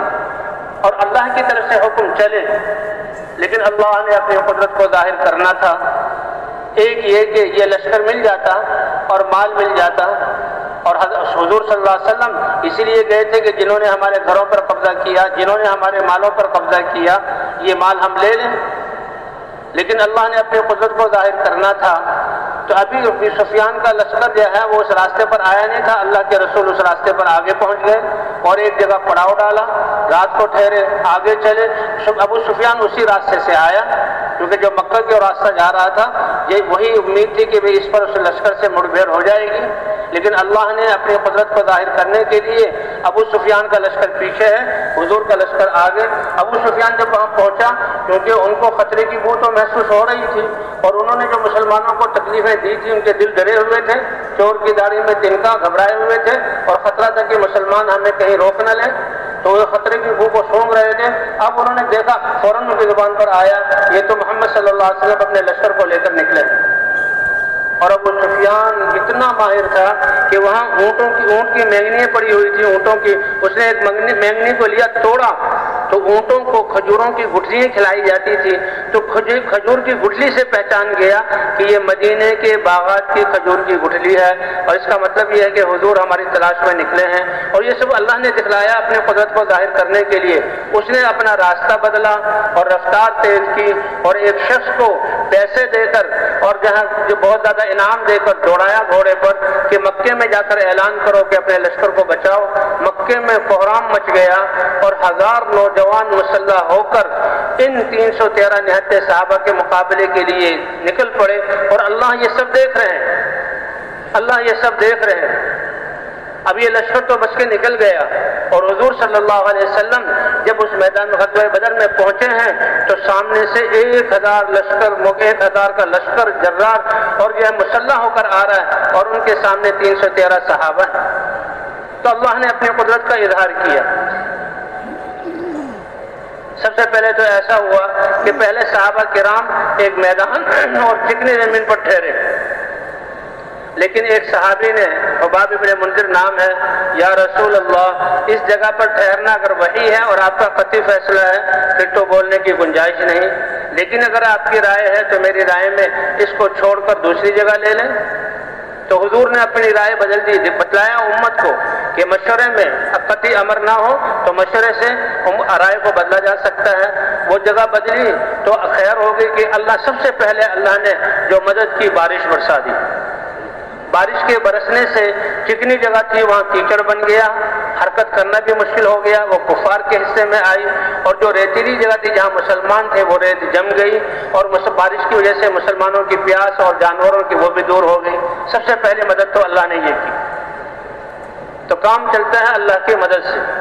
اور دوسرا اللہ تعالیٰ نے فرماتے ہیں قرآن میں کہ قرآن کی آیات ہے کہ ہم نے کافروں کی تعداد کو کم کر کے تمہارے سامنے دکھلایا تاکہ تمہارے دل جو ہے وہ پژمردہ نہ ہو جائیں اور تم بے حوصلہ نہ ہو جاؤ۔ یہ تو بہت تھوڑے سے تمہاری ہمت، کوئی بات نہیں، اللہ کی مدد بھی ہمارے ساتھ ہے۔ اور کہا کہ کفار کی نظروں نے مسلمانوں کو 313 سے بھی کم کر کے دکھلایا تاکہ ان کی بھی جرأت ہو اور اللہ اپنی قدرت کو ظاہر کرے۔ اور کہتے ہیں جب ابو جہل آ رہا تھا یہ کافروں کے لشکر کو، 1000 کے لشکر کو لے کر، تو کئی دفعہ انہیں ارادہ بھی کیا کہ ابو سفیان کا لشکر تو بچ کے نکل گیا ہے لہذا ہم واپس چلے جائیں، لیکن بعض شرارتیوں، شیطان بھی ان کے ساتھ تھا، اور شیطان ایک سردار کی شکل میں تھا۔ شیطان اس زمانے میں مشوروں میں بھی بیٹھتا تھا اور ایسے لشکروں میں بھی آتا تھا، اور اس نے ابو سفیان کا اور ایک ابو جہل کے بھائی کا ہاتھ پکڑا ہوا ہے اور جو کافروں کو ابھارتا ہوا لا رہا ہے۔ اتنے میں جب میدان بدر میں وہ پہنچا تو آسمان سے فرشتے اتر رہے تھے۔ فرشتوں کو اترتا ہوا دیکھ کر شیطانوں سے ہاتھ چھڑایا اور بھاگا، کہا میں جو دیکھ رہا ہوں وہ تم اس کو نہیں دیکھ رہے۔ اللہ نے بارش کے ذریعے بھی مدد کی، اور اللہ تعالیٰ نے یہ کم دکھلا کر بھی مسلمانوں کی مدد کی۔ اور پھر جو ہے جب فرشتے اللہ نے اتارے کہ 1000 فرشتے اترے، پھر 2000 فرشتے اترے، اور اللہ نے فرمایا فرشتے تو تمہارے دل کو باندھنے کے لیے اترے ہیں، یہ بشارت کے لیے اترے ہیں۔ تم کہو گے 5000 جو ہے ہم فرشتے ایسے گھوڑوں پر جو نشان زدہ ہو ہم بھیج دیں گے، لیکن اس سے بڑی بات کہ اللہ کی مدد تمہارے ساتھ ہے، اللہ کی مدد تمہارے ساتھ ہے۔ اور حضور صلی اللہ علیہ وسلم اس وقت میں نماز میں کھڑے ہوئے، اللہ نے ایک تو شیطان بھاگا اور دوسرے حضور صلی اللہ علیہ وسلم نے فرما دیا کہ دیکھو ابو جہل یہاں گرے گا اور عتبہ یہاں گرے گا، شیبہ یہاں گرے گا، فلاں یہاں قتل ہوگا۔ میدان جنگ جب جنگ ختم ہوئی، میدان میں دیکھا کہ جو حضور صلی اللہ علیہ وسلم نے اشارہ کیا تھا 70 افراد ان کے قتل ہوئے اور 70 افراد کو صحابہ کرام قید کر کے مدینے لے آئے۔ لیکن حضور صلی اللہ علیہ وسلم حضرت ابوبکر صدیق رضی اللہ تعالیٰ عنہ فرماتے ہیں کہ ہم نے حضور صلی اللہ علیہ وسلم کے لیے ایک سایہ دار جھونپڑا سا بنا دیا۔ آپ صلی اللہ علیہ وسلم نماز میں کھڑے ہو گئے، حالانکہ آپ اللہ کے رسول ہیں، دین کے لیے نکلے ہیں، اللہ کی مدد وعدہ ہے، لیکن پھر بھی آپ نماز میں، اور نماز میں آپ دعا کر رہے ہیں اور اللہ کے سامنے رو رہے ہیں، آنسو بہہ رہے ہیں، آنسوؤں سے داڑھی مبارک تر ہوئی اور داڑھی سے آنسو گرتے ہوئے دامن تر ہوا، اور دامن تر ہو کر جہاں کھڑے ہوئے تھے وہاں بھی آنسو گرے، اتنے آنسو بہائے کہ وہاں کیچڑ بن گیا۔ اور ابوبکر صدیق رضی اللہ تعالیٰ عنہ اے اللہ کے رسول بس کیجئے، اللہ کی مدد آ گئی۔ اور صحابہ کرام جب مقابلہ ہوا تو 70 جو ہے کافر قتل ہوئے اور 70 کو قید کیا گیا۔ مدینہ منورہ میں منافقین اور مدینہ منورہ میں اہل باطل یہود وہ بڑے خوش تھے کہ اب تو مدینہ کی اینٹ سے اینٹ بچ جائے گی اور مسلمان بچیں گے نہیں، یا آئیں گے تو زخمی اور لٹے ہوئے جو ہے وہ آئیں گے۔ لیکن جن لوگوں نے آ کر بتایا لوگوں مدینے والوں سن لو، اللہ نے اپنی رحمت سے مسلمانوں کو فتح عطا فرما دی۔ اب وہ باتیں جو مسلمانوں کی فتح کی بات لے کر آئے تو لوگ کہنے لگے شاید یہ اپنے قتل کا منظر دیکھ کر ان کی عقلیں خراب ہو گئی ہیں، یہ ہدیانی ایسے ہی بیکار باتیں کر رہے ہیں، یہ سٹیا گئے ہیں، یہ ٹھیک نہیں ہے، یہ تو ڈر اور خوف میں ایسی باتیں حقیقت کے بغیر کر رہے ہیں۔ لیکن پھر اللہ نے دکھایا کہ مسلمان فتح کے ساتھ 11 صحابہ شہید ہوئے، 70 کافر بڑے بڑے سردار ابو جہل بھی وہاں قتل ہوا اور بھی بہت سارے وہاں قتل ہوئے، اور 70 کو جہاں قید کر کے لایا گیا، اور مدینے میں پھر اللہ نے اپنی قدرت کا اظہار کیا۔ تو کامیابی کے اسباب دل کے یقین کا ٹھیک ہونا اور ہمارے جسم کے استعمال کا ٹھیک ہونا، اللہ کے احکام یہ کامیابی کے اسباب ہیں، اور یہ سبب اللہ نے ہر ایک کو دیے، اور اسی پر کامیابی کے اسباب وہ ہیں جو احکام حضرات انبیاء کرام لائے تھے۔ کامیابی وہ جو ابراہیم علیہ السلام کے پاس تھے اور نمرود کے پاس بادشاہت تھی، بادشاہت ہوتے ہوئے اللہ نے جو ہے اس کو ناکام کیا۔ فرعون کو بادشاہ ہوتے ہوئے اللہ نے بحر قلزم میں ڈبویا۔ قارون کا اس کے پاس یہ نہیں کہ اس کو معزول کر دیا گیا تھا، جیل میں ڈال دیا گیا تھا، اس کے ہاتھ میں کچھ نہیں رہا، اب تو تھا وہ ایک کام، نہیں، ان اسباب میں، کیونکہ ان اسباب میں اللہ نے کامیابی رکھی نہیں ہے، ان کے مقابلے میں جو انبیاء تھے ان کے ساتھ یہ نہیں کہ ان کے پاس دنیا کی کوئی حیثیت نہیں، اس لیے اس کا ہونا نہ ہونا برابر ہے، ان کے ساتھ سب سے بڑی دولت اللہ کی مدد ساتھ تھی، اور اللہ کی مدد کی وجہ ان کا ایمان اور اعمال اور یہ دعوت والے کام تھے۔ وَمَن نَّصْرُ إِلَّا مِنْ عِندِ اللَّهِ، یہ مدد کس کی طرف سے اترتی ہے؟ اللہ کی طرف سے اترتی ہے۔ اس لیے ابراہیم علیہ السلام وہ اللہ کے نبی ہیں، اللہ کی نصرت ان کے ساتھ ہے، سب سے بڑی طاقت ان کے ساتھ ہے، اور ان کے مقابلے میں نمرود، موسیٰ علیہ السلام اللہ کی مدد ان کے ساتھ ہے، وہ بے سہارا نہیں ہیں۔ یہ تو دنیا کے اسباب ہیں جن کو ہم جو ہے ذریعہ سمجھتے ہیں، ان کی کوئی حیثیت نہیں، یہ تو بے جان ہے، ان سے وہ ہوگا جو اللہ چاہیں گے، اور یہی حضرات انبیاء کرام کی دعوت تھی۔ لا الہ الا اللہ کی دعوت کے ذریعے پہلے یقین کو درست کیا جاتا تھا، اور لا الہ الا اللہ کے ذریعے اللہ کی محبت کو غالب کیا جاتا، اللہ کی محبت ساری محبتوں پر غالب ہو جاتی، اور ایمان سے استعداد پیدا ہوتی ہے اللہ کے احکام کی، اور طلب پیدا ہوتی ہے اللہ کے احکام کی، اور یقین پیدا ہوتا ہے کہ کامیابی اللہ کے احکام کو پورا کرنے میں ہے۔ اللہ اپنا دین اتارتے تھے، اور حضرات انبیاء کرام دعوت کے ساتھ ساتھ اپنی امتوں کو وہ دین سکھاتے تھے۔ جب یہ حق دین کچھ لوگوں کی ذات میں وجود میں آ جاتا، پھر اللہ باطل کو ختم کر کے زمین کا وارث ایمان والوں کو بناتے تھے، اور اور اللہ کا یہ وعدہ ہے، وعد اللہ الذین آمنوا منکم وعملوا الصالحات لیستخلفنہم فی الارض، کہ تم میں سے جو ایمان اور اعمال والے ہوں گے، جن کے پاس یہ دولت ہوگی، اللہ کا وعدہ ہے ساری دنیا والے بادشاہوں سے بادشاہتیں لے کر اور سیٹیں والوں سے سیٹ لے کر اللہ ایمان اور اعمال والوں کو خلافت عطا فرمائیں گے، جیسے پیچھے جو ہے ایمان اور اعمال والوں کو اللہ نے خلافت عطا فرمائی۔ تو اس طرح حضرات انبیاء کرام جب کلمے کی دعوت دیتے تھے، ایمان بنتا تھا، پھر اللہ کا دین اترتا اور دین پر لوگ عمل کرنے والے بنتے۔ اللہ تعالیٰ باطل کے خلاف فیصلہ فرما کر کتنی قوموں کو اللہ نے مٹایا ان حق والوں کے موجود ہونے کی صورت میں، اور قوموں کا نام و نشان مٹ گیا، ایمان والوں کو وارث بنایا اور آگے ان کی نسلیں چلی۔ لیکن جب نبی چلے جاتے اور محنت چھوٹ جاتی تو پھر انسانیت الٹے پاؤں لوٹتی، اللہ پاک کسی قوم کو ہلاک نہ کرتے، پھر دوسرا نبی بھیجتے۔ 1,24,000 انبیاء کرام آئے اور ہوتے ہوتے سب سے آخر میں اللہ نے نبیوں کے سردار اپنے حبیب حضرت محمد صلی اللہ علیہ وسلم کو اسی کلمے کی دعوت اور پورا ضابطہ حیات اور وہ اعمال جس سے انسان دنیا آخرت میں کامیاب ہو، یہ دین دے کر بھیجا۔ اس لیے کہ حضرت عیسیٰ علیہ السلام کے بعد حضور صلی اللہ علیہ وسلم تک کوئی قابل ذکر نبی نہیں اس کا ذکر آتا۔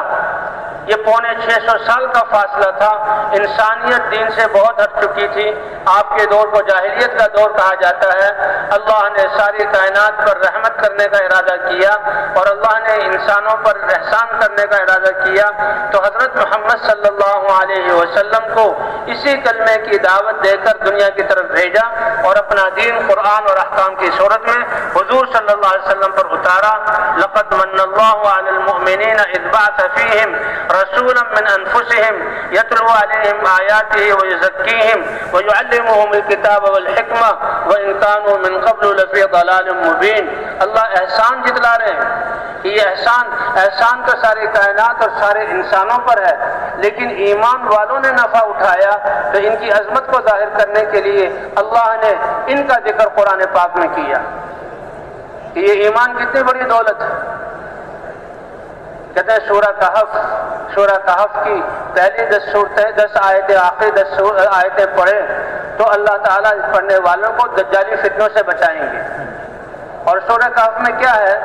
کہ چند نوجوانوں کا ذکر ہے شروع میں، کہ جو اپنے ایمان کی حفاظت کے لیے انہوں نے اپنے عہدے اور مرتبے اور شاہی آسائشوں کو جو ہے چھوڑا، اللہ نے ان کے لیے اپنی قدرت کا اظہار کیا۔ وہ کتنے ہیں؟ 6 تھے اصل، اور یہ شاہی خاندان سے وزراؤں کے بیٹے تھے، شاہی محلات میں رہتے تھے اور تعلیم میں یہ بہت اچھے سمجھدار تھے۔ بادشاہ نے ان کو چنا تھا اور ان کو بڑے بڑے عہدے دینے کی کوشش کی تھی، لیکن یہ جب اب جاتے تھے پڑھنے کے لیے تو راستے میں اہل اللہ، اہل علم ان کو ملتے تھے اور وہ اللہ کی وحدانیت کو بتلاتے تھے، تو ان کا علم ان کے دل میں گہرائی کر گیا کہ یہ علماء اہل علم جو ہے ان کی بات صحیح ہے اور ساری کائنات کو چلانے والی ذات تو ایک اللہ کی ہے، اور بادشاہ دھوکے میں ہے جو اپنے آپ کو جو ہے اپنے رعایا کا رب کہتا ہے اور اپنے سامنے جھکاتا ہے، اور طاقت کے ذریعے ان کو اپنے سامنے جو ہے ان کو جو قابو کیا ہوا ہے۔ یہ بچے سمجھ گئے، کہتے ایمان یہ ایسی ایک خوشبو ہے، ایسا یہ عشق کہ یہ چھپتا نہیں ہے۔ بادشاہ کو احساس ہو گیا، کیونکہ سارے عوام، سارے فوجی، سارے انجینئر، سارے ڈاکٹر، سارے تاجر وہ تو بادشاہ کے سامنے جھکتے ہیں کہ ہمارے کرتا دھرتا تو یہ بادشاہ ہیں، لیکن ان جوانوں کی پیشانی اور ان کے تیوروں کو دیکھا بادشاہ سمجھ گیا، حتیٰ کہ اس کو پتہ لگ گیا کہ یہ تو مجھے مانتے نہیں۔ تو بادشاہ نے ان کو بلایا اور پہلے ان کو سمجھانے کی کوشش کی کہ دیکھو میں بادشاہ ہوں اور میری یہ قوت ہے، میری یہ سلطنت ہے، میری یہ حکومت ہے۔ یہ کمزور سے سہارے جن پر دنیا والے سہارا کرتے ہیں ان سے ڈرانا چاہا، لیکن جس کے دل میں اللہ کی ذات کا یقین آ گیا ساری دنیا کی طاقتیں ان کے سامنے ہیچ ہو جاتی۔ کہا دیکھو تمہاری یہ سارے جہاں آسائشیں جائیں گی اور سارے مرتبے جائیں گے تو مجھے مان لو۔ انہوں نے کہا نہیں، ہم تو ایک اللہ پر ایمان لے آئے، وہی سب کچھ کرنے والا ہے۔ بادشاہ نے پہلے ان کو لالچ میں دیا اور پھر بادشاہ نے دھمکی دی کہ دیکھو پھر میں تمہیں ایسی سزائیں دوں گا کہ تمہاری نسلیں یاد رکھیں گی۔ اس پر یہ نوجوان الگ ہوئے اور کہا کہ ہم نوجوان اور بچے ہیں، کہیں بادشاہ ہمیں تکلیفیں دے کر مجبور نہ کر دے، ہماری زبان سے ہمارے رب کے بارے میں گستاخی نہ ہو جائے، اس لیے اپنے ایمان کی حفاظت کے لیے نکل جاؤ۔ اللہ نے یہ واقعہ قرآن پاک میں ذکر کیا کہ وہ 6 نوجوان اپنے ایمان کی حفاظت کے لیے کہ وقتی طور پر تو بادشاہ کی پکڑ اور غصے سے بچے، آگے اللہ راہ نکالے گا، پھر اللہ نے عجیب ایسی راہ دکھلائی کہ وہ ایک نمونہ بنا کائنات کے لیے۔ اب یہ 6 لوگ اپنے ایمان کی حفاظت کے لیے جا رہے تھے، 6 نوجوان۔ راستے میں ایک چرواہا بکریاں چرا رہا تھا اور وہ بڑا سلیم الطبع تھا۔ اس نے دیکھا یہ 6 نوجوان تو بڑے نازک و نفیس اور شاہی خاندان کے لوگ ہیں، یہ جنگل کی طرف کہاں جا رہے ہیں؟ پوچھا کیا بات ہے، آپ لوگ اکٹھے ہو کے کہاں جا رہے ہیں؟ انہوں نے کہا بات یہ ہے کہ ہمیں تو اللہ نے ایمان عطا کیا، ہم نے اللہ کو پہچانا، ہم اپنے ایمان کی حفاظت کے لیے جا رہے ہیں، اس لیے سب کچھ چھوڑ دیا۔ تو کہنے لگا آپ تو بہت عظیم لوگ ہیں، آپ کا ساتھ رہنا تو میری سعادت۔ اس نے بھی اپنی بکریاں چھوڑ دی اور وہ جو ہے ان کے ساتھ ہو گیا، ساتھ میں ہی ہے۔ اب یہ گڈریا تھا، چرواہا تھا، اس کا کتا بھی اس کے ساتھ ہو گیا۔ 7 وثامنهم كلبهم، 7 نوجوان، 6 تو اپنے ایمان کی حفاظت کے لیے نکلے اور ایک ان کی صحبت میں رہ کر اللہ کے فضل کو حاصل کرنے کے لیے نکلا اور کتا ان کی پہرے داری کے لیے نکل گیا۔ اللہ اکبر! اللہ نے اپنی قدرت کا کیا اظہار کیا۔ ایک غار آئی، یہ غار میں گئے کہ بھئی چلتے چلتے بہت تھک گئے ہیں، سانس چڑھ گیا ہے، تھوڑا سا آرام کر لو، تھکاوٹ دور ہو تو پھر اگلا دن جہاں سوچیں گے۔ تو وہ کہتے ساتھ وہ کتا ان کا غار کے منہ پر بیٹھ گیا جیسے پہرے کے لیے بیٹھتا ہے۔ وَكَلْبُهُمْ بَاسِطٌ ذِرَاعَيْهِ بِالْوَصِيدِ، غار کے منہ پر ایسے ہاتھ کھڑے کر کے بیٹھ گیا اور یہ 7 سوئے۔ اللہ فرماتے ہیں کہ یہ اپنے دین کی، ایمان کی حفاظت کے لیے نکلے تھے۔ ہم نے اپنی قدرت کا یہ اظہار کیا کہ 309 سال اللہ فرماتے ہیں ہم نے ان کو نیند ان پر مسلط کی اور سلا کے ان کو زندہ رکھا۔ وَنُقَلِّبُهُمْ ذَاتَ الْيَمِينِ وَذَاتَ الشِّمَالِ، یہ لوگ جو اپنے ایمان کی حفاظت کے لیے نکلے تھے اور زمین پر سوئے ہوئے تھے، زمین کھاتی ہے جسم کو، اللہ فرماتے ہیں ہم اپنی قدرت سے ان کی کروٹوں کو دائیں اور بائیں بدلتے تھے۔ اور وہ غار کا منہ تھا، یہ اندر سوئے ہوئے تھے، سورج نکلتے ہوئے اس کی کرنیں اندر آتی تھی۔ تو قرآن پاک میں ہے وَتَرَى الشَّمْسَ إِذَا طَلَعَت تَزَاوَرُ عَنْ كَهْفِهِمْ ذَاتِ الْيَمِينِ وَإِذَا غَرَبَت تَقْرِضُهُمْ ذَاتَ الشِّمَالِ، جب سورج نکلتا ہے اور کرنیں اندر جاتی ہیں تو ہم دائیں طرف کرنوں کو باہر نکال دیتے ہیں، روشنی اندر باقی رہتی ہے اور ہم کروٹوں کو بدل رہے ہیں۔ اور جب سورج غروب ہونے لگتا ہے تو جو ان کی سورج کی کرنیں ان پر پڑنے لگتی ہیں تو ہم بائیں طرف سورج کی کرنیں کو نکال دیتے ہیں۔ 309 سال کے بعد ہم نے ان کو جگایا۔ حکومتیں ختم ہو گئی، یہ اٹھے اور پوچھنے لگے کہ بھئی کتنا سوئے ہوں گے؟ کہا معلوم ہوتا ہے بہت تھکے ہوئے تھے، گہری نیند تھی، یومن او بعد یوم، یہ ایک دن یا ایک دن سے کچھ کم ہم سوئے ہوئے ہیں، اب بھوک لگی ہوئی، اب بھوک کا احساس ہوا۔ 309 سال اللہ نے بغیر کھلائے پلائے اللہ نے ان کو زندہ رکھا، یہ ہے اللہ کی قدرت۔ اب کیونکہ وہ شاہی خاندان میں سے تھے، وہاں سے کچھ پیسے لے کر نکلے تھے، کہا ایک کو بھیجا کہ بھئی دیکھو یہ پیسے لے کر جاؤ اور بڑی نرمی سے بات کرنا، کسی سے جھگڑنا نہیں، پاکیزہ جو کھانا ہو لے کر آ جانا۔ اب وہ تو سمجھے ہیں کہ بھئی وہی معاملہ ہے، وہی حکومت ہے، کسی کو پتہ نہ لگے، اللہ نے نظام بدل دیا، یہ ہے اللہ کی قدرت۔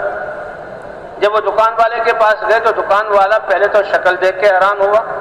309 سال پہلے کا لباس، شکل، بال اور صورت وہ کیا ہوگی، اور آج اس زمانے کا نیا زمانہ، نئی ترقی، اس میں کیا بدلا ہوگا۔ لیکن چلو جنگل سے کوئی آیا ہے، کھانا بھی لیا،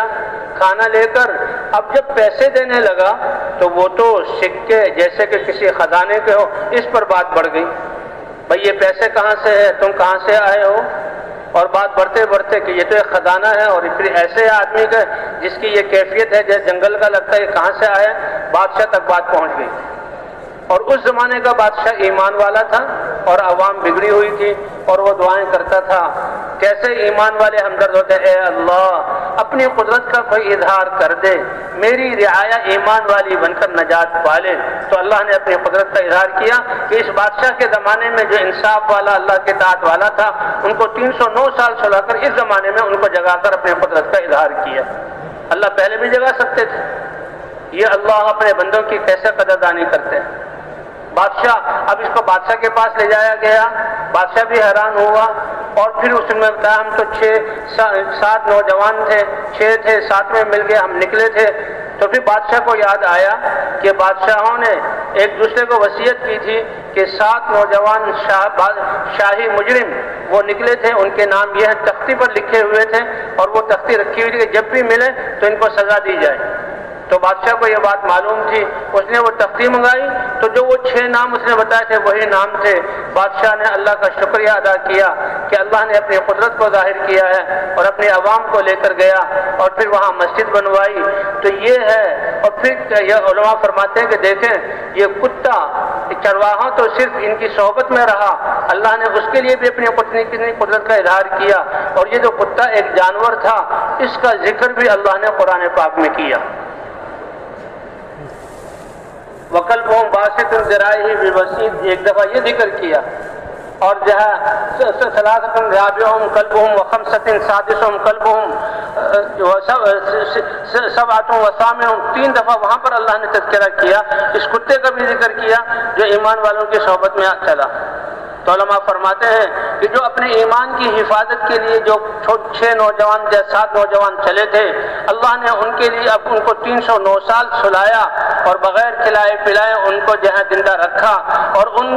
کی اس جو قدرت ظاہر کی پوری قوم کی ہدایت کا ذریعہ بنایا۔ اللہ نے تو ہمیں ایسی امت میں پیدا کیا کہ جن کی ذمہ داری ہے کہ قیامت تک آنے والے انسانوں کے دلوں میں ایمان اور یقین کیسے آ جائے اور ان کی زندگی کیسے پاکیزہ بن جائے، ان کو اللہ کتنا اجر عطا فرمائیں گے، اور ان کے لیے اللہ ان کی اپنی قدرت کو کیسا اظہار فرمائیں گے۔ جیسے کہ ہر مجلس میں کہا جا رہا ہے کہ ہم حضرت محمد صلی اللہ علیہ وسلم کی امت میں ہیں، آپ سید الانبیاء ہیں، آپ کی امت بھی خیر الامم ہے۔ حضور صلی اللہ علیہ وسلم کے ختم نبوت کے صدقے اللہ تعالیٰ نے اس ایمان کی محنت کو اس امت کا فریضہ قرار دیا۔ کنتم خیر امت اخرجت للناس تأمرون بالمعروف وتنہون عن المنکر وتؤمنون باللہ، بہترین امت اس کو قرار دیا گیا۔ اس لیے حضور صلی اللہ علیہ وسلم نے پہلے دن سے امت کو اس محنت میں اپنے ساتھ لیا۔ ایمان کا حکم آیا، ایمان کی آپ دعوت دے رہے ہیں، اور جو ایمان قبول کرتا ہے وہ فوراً اس کی دعوت کو شروع کرتا ہے۔ اس لیے حضور صلی اللہ علیہ وسلم کے ساتھ جو ایمان صحابہ کی سیرت بیان ہے، ہر ایک دعوت کو لے کر کھڑا، مرد بھی عورت بھی۔ حضور صلی اللہ علیہ وسلم نے حضرت خدیجہ رضی اللہ تعالیٰ عنہ کو سب سے پہلے گھر والوں میں دعوت دی، اے خدیجہ لات اور عزیٰ سے برات ظاہر کرو، اور اشہد ان لا الہ الا اللہ اشہد ان محمد رسول اللہ اس کی گواہی دو۔ حضرت خدیجہ رضی اللہ تعالیٰ عنہ نے عرض کیا، اے اللہ کے رسول، آپ اپنے اتنے بڑے کام کی ابتدا میری ذات سے کر رہے ہیں، تو اس لیے میں اس سعادت کو حاصل کرتی ہوں اور فوراً لا الہ الا اللہ کی گواہی دیتی ہوں۔ انت اول من يدعو وانا اول من يستجيب، اور دعوت کو قبول کر کے بہت بڑی تاجرہ تھی، اور شام مال جاتا تھا اور مکے میں بکتا تھا، شام سے مکے میں مال آتا وہاں بکتا تھا، نعمتوں کی یہ فراوانی تھی۔ حضور صلی اللہ علیہ وسلم کا یہ خانوادہ تھا، بچے تھے، لیکن جو ہی کلمہ پڑھا تو تجارت کی فکر کو چھوڑ کر اب انسانیت کو، مردوں عورتوں کو کفر سے کیسے بچانا، جہنم سے کیسے بچانا ہے، اس دعوت میں لگی، اور اپنا مال حضور پر خرچ کیا، حضور کے دین پر خرچ کیا، صحابہ اور یتیموں اور بیواؤں پر خرچ کیا، یہاں تک کہ تھوڑے ہی دنوں میں گھر کا سارا سامان ختم ہو گیا اور فاقے کی نوبت آ گئی، اور حضور صلی اللہ علیہ وسلم اپنے گھر سے بھوک کی حالت میں بیت اللہ جا رہے ہیں۔ لیکن بھئی یہ بھوک اللہ کے دین کی وجہ سے یہ کتنی اللہ کے ہاں اس کی قدر ہے۔ جبرائیل علیہ السلام آئے اور عرض کیا، اے اللہ کے رسول، آپ کے گھر میں فاقہ، تو سنیے اللہ نے آپ کی بیوی خدیجہ کو اس فاقے کی وجہ سے سلام بھیجا ہے۔ اس لیے یہ امت حضور صلی اللہ علیہ وسلم کے ساتھ دعوت میں شریک، پہلے دن سے حضور صلی اللہ علیہ وسلم نے امت کو دعوت میں شریک کیا۔ ہر مسلمان مرد اور عورت وہ دعوت دینے والا تھا۔ مدینہ منورہ مہاجرین جو آئے اور انصار مدینہ وہ تو پہلے ہی قرضوں میں دبے رہتے تھے، اب مہاجرین کا خرچہ بھی آ گیا، انہوں نے ان کو جگہیں بھی دی، انہوں نے ان کے جہاں کھانے بھی دیے، اور انہوں نے ہر چیز میں ان کا ہاتھ بٹایا، خرچے ان کے زیادہ ہو گئے، اور صاحب انصار مدینہ بھی دین کی خدمت میں لگے، کمائی کا وقت کم ہو گیا، لیکن اللہ نے ان کی جانوں مالوں میں ایسی برکت دی کہ ان کو غنی بنا دیا۔ اور 10 سال کی مدینہ منورہ کی زندگی میں حضور نے صحابہ کو اپنے گھروں کو مرتب کرنے اور گھروں کو بنانے کے لیے نہیں چھوڑا، بلکہ 100 سفر صحابہ سے کروائے ہیں، اس زمانے کے سفر کہ صحابہ کرام اس دین کی محنت کو لے کر نکلتے تھے۔ اس دعوت والی محنت کی وجہ سے نماز جیسی دولت ملی، نماز والے صحابہ کرام بنے، اور ان کے ہر شعبے میں اللہ کے احکام زندہ ہوئے، ان کی تجارتیں پاکیزہ ہوئی، ان کی جو ہے فیصلوں میں اللہ کے احکام آئے، اور ایسے کہ ان کے اعمال کی وجہ سے وہ اعمال وہ دنیا انسانیت کے لیے ہدایت کا ذریعہ بنے۔ وہ صحابہ کرام میدانوں میں اتر کر کہتے تھے ہماری زندگی دیکھ لو اور ہم جیسے ہو جاؤ، اور واقعی ان کی زندگی کو دیکھ کر قوموں کی قومیں بدلی اور دین اسلام میں آئی۔ حضرت جریر رضی اللہ تعالیٰ عنہ کا واقعہ ہے کہ ان کی تجارت کیسی پاکیزہ تھی۔ ان کو ایک گھوڑے کی ضرورت تھی، غلام کو لے کر جو ہے وہ بازار میں آئے، غلام سے کہا دیکھو کوئی گھوڑے کا تاجر گھوڑا بیچنے والا آئے تو اچھا گھوڑا اگر ہو تو خرید لینا، اور میں ذرا اپنی ضرورتیں پوری کر آؤں۔ وہ اپنی پوری ضرورت کو پورا کرنے گئے، بعد میں آئے تو دیکھا بہت عمدہ گھوڑا کھڑا ہوا ہے، اور غلام جو ہے گھوڑے کو تھامے ہوئے ہے، اور اس گھوڑے کا مالک بھی ہے۔ حضرت جریر کیونکہ سردار تھے اور بڑے شاہ سوار تھے اور گھوڑوں کی نسلوں کو اور قیمتوں کو جانتے تھے، غلام سے پوچھا کہ یہ گھوڑا کتنے کا خریدا؟ کہ 400 درہم کا، 400 چاندی کے سکوں کا خریدا ہے۔ حضرت جریر سمجھ گئے کہ اس کے مالک کو اس گھوڑے کی قیمت معلوم نہیں، یہ تو سادہ آدمی ہے 400 میں بیچ رہا ہے۔ اب بات دیکھی بڑے خوش ہو جاتے اور اپنے غلام کو بڑی شاباش دیتے، اور بالکل یہ جائز سودا ہے، مالک اپنی خوشی سے بیچ رہا ہے، کوئی اس میں خرابی نہیں۔ لیکن اللہ اکبر کیا دل کے جذبات تھے، وہ اس مالک سے کہتے ہیں ارے بھائی 400 کا تو نہیں ہے گھوڑا، وہ سمجھا شاید کم کرائیں گے، وہ بھی تیار ہو گیا ہو کہ شاید کچھ کم کر دیں، نہیں کیا تم 500 کا بیچو گے؟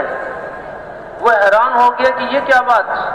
کہ خریدنے والا 100 درہم اور زیادہ، وہ کہنے لگا جی تو 400 پہ تیار تھا، 500 میں لے لیجئے۔ کہ نہیں بھائی نہیں، 500 میں نہیں، میں اس کو 600 میں لوں گا۔ وہ 600 پر تیار ہوا، ابے بھائی 600 پہ تو تیار ہو گئے، میں تمہیں 700 دوں گا۔ 700 پہ تیار ہو گیا تو 800 پر اس کو راضی کیا، اور 800 درہم اس کو دیے، اور فرمایا کہ ہم نے اسلام پر حضور سے بیعت کی تھی، اور ہم نے انسانوں کی ہمدردی خیر خواہی پر بیعت کی تھی، اس بیچنے یہ دیہات کا آدمی ہے، اس کی خیر خواہی یہ ہے کہ اس کا گھوڑا 800 درہم کا ہے تو میں اس کو 800 درہم عطا کروں۔ ایسی پاکیزہ تجارت ان کی بنی، ایسی پاکیزہ تجارت ان کی بنی۔ ان کی زندگی میں جو ہے یہ اللہ کا دین زندہ ہوا۔ حضرت علی رضی اللہ تعالیٰ کے بارے میں آتا ہے کہ حضرت علی رضی اللہ تعالیٰ بازار سے گزر رہے تھے، ایک یہودی کے پاس ایک زرہ دیکھی، فوراً یاد آ گیا یہ تو میری وہ زرہ ہے جو بہت پہلے گم گئی تھی، تو یہ یہودی کے پاس ہے، اور واقعی اس یہودی نے چوری کی تھی۔ حضور صلی اللہ علیہ وسلم حضرت علی رضی اللہ کے سامنے آ گئے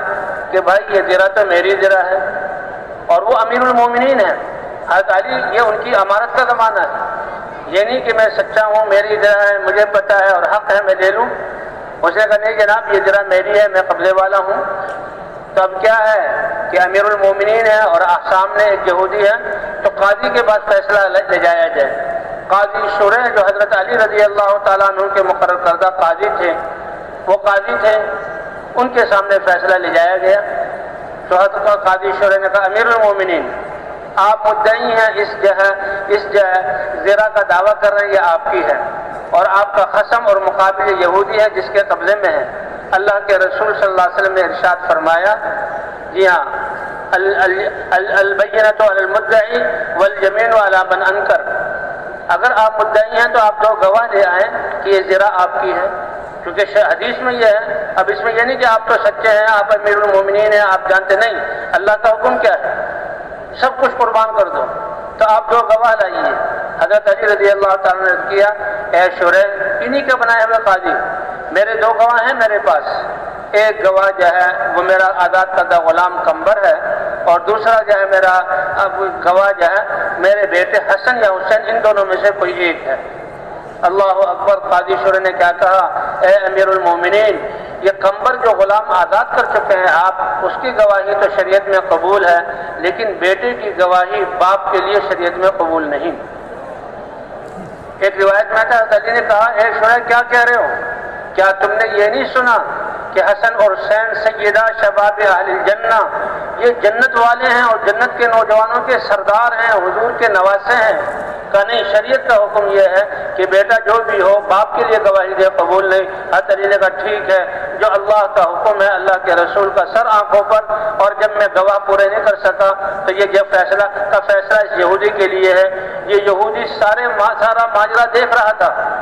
یہ منظر امیر المومنین ان کا کیا جہاں بنایا ہوا قاضی، اور پھر یہ فیصلہ جو شریعت کے احکام، حق کچھ اور ہے لیکن فیصلہ جو شریعت کے احکام اس کے مطابق، تو وہ فوراً کہنے لگا اشہد ان لا الہ الا اللہ واشہد ان محمدا عبدہ ورسولہ۔ اگر ایسے انصاف والا فیصلہ ہے اور اللہ کے جو احکام ہے اس کی ایسی تدبیر تو میں ایمان لاتا ہوں۔ اور کہا اے علی، واقعی یہ زرہ تم سے گر گئی تھی اور میں نے اس کو چھپا لیا تھا، یہ زرہ تمہاری زرہ ہے، اب میں سچ بتاتا ہوں اور میں مسلمان ہو گیا ہوں۔ جب مسلمان ہوئے حضرت علی نے اس کو گلے لگایا اور کہا جب اب تم مسلمان ہو گئے تو ہمارے بھائی ہو، یہ زرہ بھی تمہیں ہدیہ کرتا ہوں اور اس زرہ کے ساتھ ایک گھوڑا بھی تمہیں عطا کرتا ہوں۔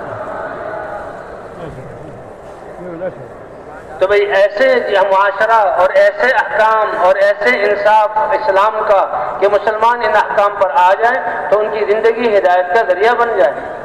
حضور صلی اللہ علیہ وسلم والے اخلاق۔ ایک اہل کتاب میں سے ایک شخص آیا اور اس نے دیکھا حضور صلی اللہ علیہ وسلم کو پیسوں کی کوئی ضرورت ہے، حضور صلی اللہ علیہ وسلم کو کچھ چیز دے دیا،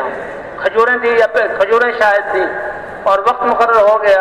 کہ اتنے عرصے کے بعد آپ یہ کھجوریں مجھے واپس کر دیں گے۔ حضور نے فرمایا ٹھیک ہے، لیکن ابھی وہ وقت پورا آیا نہیں تھا، وہ جو مدت تھی وہ پوری گزری نہیں، وہ وقت آیا نہیں تھا کہ وہ آ گیا، اور حضور صلی اللہ علیہ وسلم کے ساتھ جھگڑنے لگا اور آپ کے بارے میں تم جو ہے آل عبد المطلب ہو، ہمیشہ ٹال مٹول کرتے ہو، حق والوں کا حق ادا نہیں کرتے، ایسی باتیں کہنے لگا۔ حضرت عمر رضی اللہ تعالیٰ عنہ کی تو آنکھیں گھوم گئی اور غصے میں آیا، یا رسول اللہ اجازت دیجیے اس کی گردن اڑا دوں۔ حضور صلی اللہ علیہ وسلم نے فرمایا اے عمر ایسا نہیں، یہ حق والا ہے اور حق والے کو بات کرنے کی گنجائش ہے،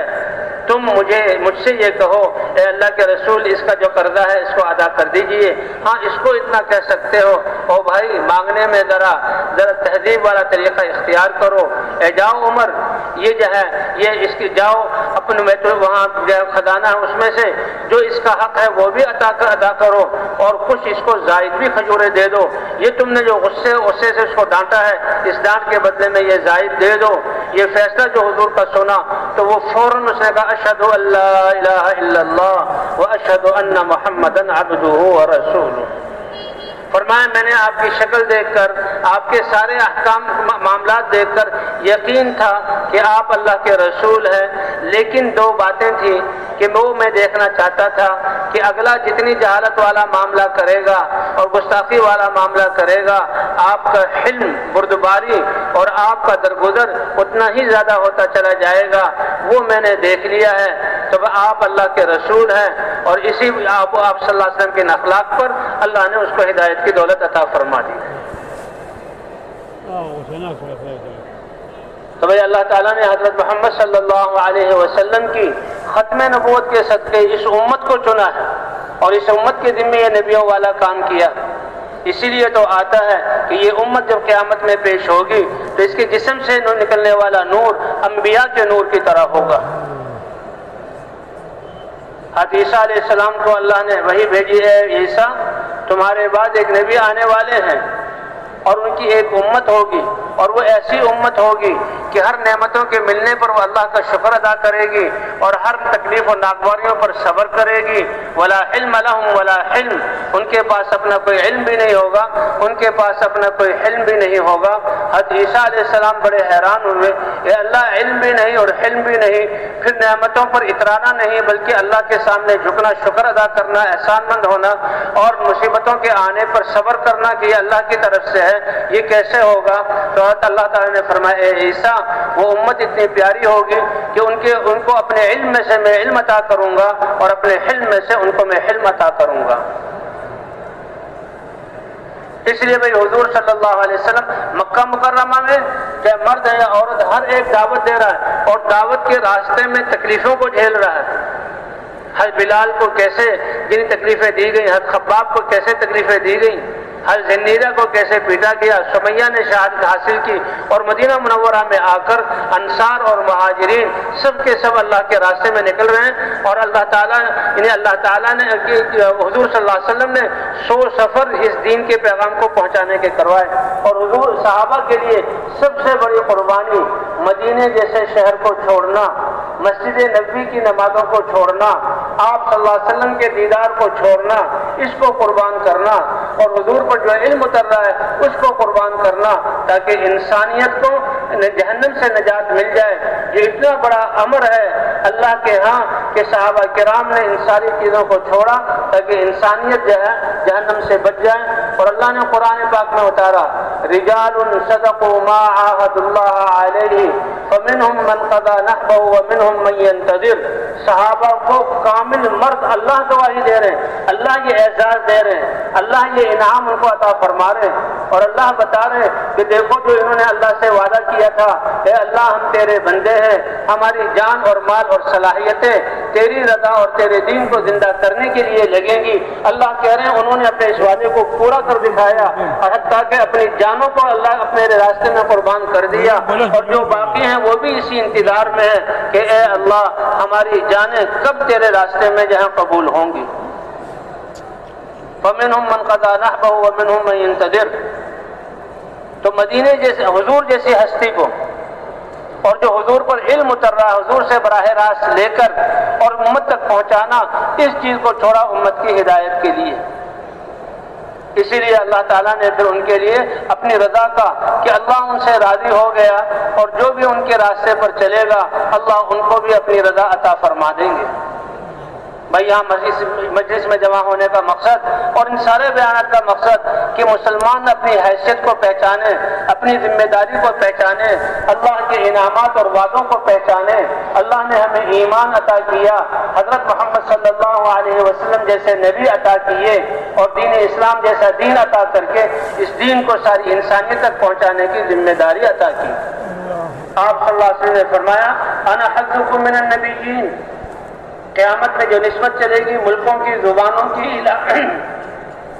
علاقوں کی، بادشاہتوں کی، قبائل کی نہیں، قیامت میں ساری نسبتیں ختم۔ قیامت میں نسبت کون اللہ کا بندہ ہے اور کون کس امت میں ہے، فرمایا سارے انبیاء کی امتیں ان کے ساتھ ہوں گی، اور اے میرے امتی تم کتنے خوش قسمت ہو، تمہاری نسبت حضرت محمد صلی اللہ علیہ وسلم کے ساتھ ہوگی۔ انا حظکم من النبیین، میں نصیبہ ہوں تمہارا، کیونکہ حضور صلی اللہ علیہ وسلم سید الانبیاء، اللہ کے حبیب حضرت محمد صلی اللہ علیہ وسلم سرور کائنات، کہاں ہے ان کی امت؟ اور پھر حضور صلی اللہ علیہ وسلم نے فرمایا میرے لیے بھی بڑی نصیبی کی بات ہے، انتم حظی من الامم، کہ امتیں پہلے نبیوں کو بھی اللہ نے دی، لیکن جو سب سے بہترین امت تھی اللہ کے ہاں، اللہ نے وہ امت مجھے عطا کی، اور ان کا سب سے بہتر ہونے کی وجہ کہ نبیوں والا کام اس امت کو ملا۔ اللہ کے رسول بھی فخر فرما رہے ہیں، اور اللہ بھی کہہ رہے ہیں کنتم خیر امت اخرجت للناس، تم بہترین امت ہو، سارے انسانوں کی نفع رسانی کے لیے نکالے گئے ہو۔ جیسے شروع میں عرض کیا گیا کہ انسان کی کامیابی کے اسباب اللہ نے سب کو برابر دیے کہ دل میں ایمان کیسے پختہ ہو جائے، اور جسم سے متعلق جو احکام ہیں وہ احکام انسان پورا کرنے والا بن جائے۔ یہ ایسا سرمایہ ہے جو ہر وقت انسان کے ساتھ ہے، اور انسان اعمال کی ایسی مشین ہے کہ ہر وقت اس سے اعمال صادر ہوتے ہیں۔ دعاؤں کی قوت اور نمازوں کی قوت سے آسمانوں سے ان کے لیے فرشتے اتریں گے اور ان کی دعاؤں پر بادل آ کر بارشیں برسائیں گے، ان کی دعاؤں پر اللہ فرشتوں کو اتاریں گے اور ان کی دعاؤں پر اللہ اپنی قدرت سے ان کے کاموں کو بنائیں گے۔ اللہ تعالیٰ نے ہمیں، اور یہ پھر ایسا سرمایہ ہے ہر وقت انسان کے ساتھ ہے، اور پھر یہ ایسی مشین ہے ہر وقت ایک وقت میں کتنے اعمال یہ کر سکتا ہے۔ نہ کوئی چور اس پہ چوری کر سکتا ہے، نہ کوئی ڈاکو اس پہ ڈاکہ ڈال سکتا ہے، نہ کوئی امیگریشن والے اس کو روک سکتے ہیں، حتیٰ کہ قبر میں بھی یہ اعمال ساتھ جائیں گے اور میدان حشر میں بھی یہ اعمال ساتھ ہوں گے، اور اس کے اعمال کے نور کی وجہ سے قیامت والے پہچانیں گے کہ یہ جو ہے یہ ذکر والے لوگ ہیں اور یہ جو ہے نمازوں والے لوگ ہیں، اور اس امت کا نور نبیوں کے نور کی طرح ہوگا کہ یہ حضرت محمد صلی اللہ علیہ وسلم کی امت ہے اور یہ تو انسانیت کو دعوت دینے والے یہ لوگ ہیں۔ یہ حضور نے فرمایا کہ خیر امت جو اللہ نے بنائی وہ مجھے عطا فرمائی، یہ میرا نصیبہ ہے۔ اور حضرت عمر رضی اللہ تعالیٰ عنہ نے فرمایا کہ دیکھو اللہ نے اس میں خیر امت کا لقب ہمیں عطا کیا، اس کے لیے ایک شرط لگائی ہے، جو اس شرط کو پورا کرے گا وہ اس لقب سے ملقب ہو کر اس سرفرازی کو حاصل کرے گا کہ تم سب بہترین امت اور ساری انسانیت کے لیے نکالے گئے، تم نیکی کا حکم کرتے ہو، برائیوں سے روکتے ہو۔ تو اس لیے حضور صلی اللہ علیہ وسلم نے بھی کہ اللہ کے راستے میں نکلنے کے فضائل، ایک دفعہ صحابہ رات کے وقت جو حضور صلی اللہ علیہ وسلم نے تشکیل کی تو صحابہ پوچھنے لگے یا رسول اللہ، اس زمانے کے اندھیرے، اس زمانے کے راستے نشب فرات والے، اس زمانے کے راستوں کے خطرات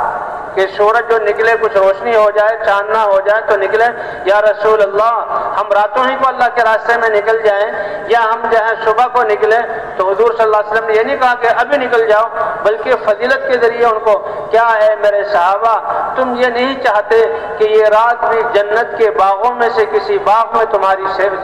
گزرے؟ صحابہ کرام سمجھ گئے کہ حضور صلی اللہ علیہ وسلم راتوں کو نکلنا پسند کرتے ہیں تو وہ رات کو ہی نکل گئے،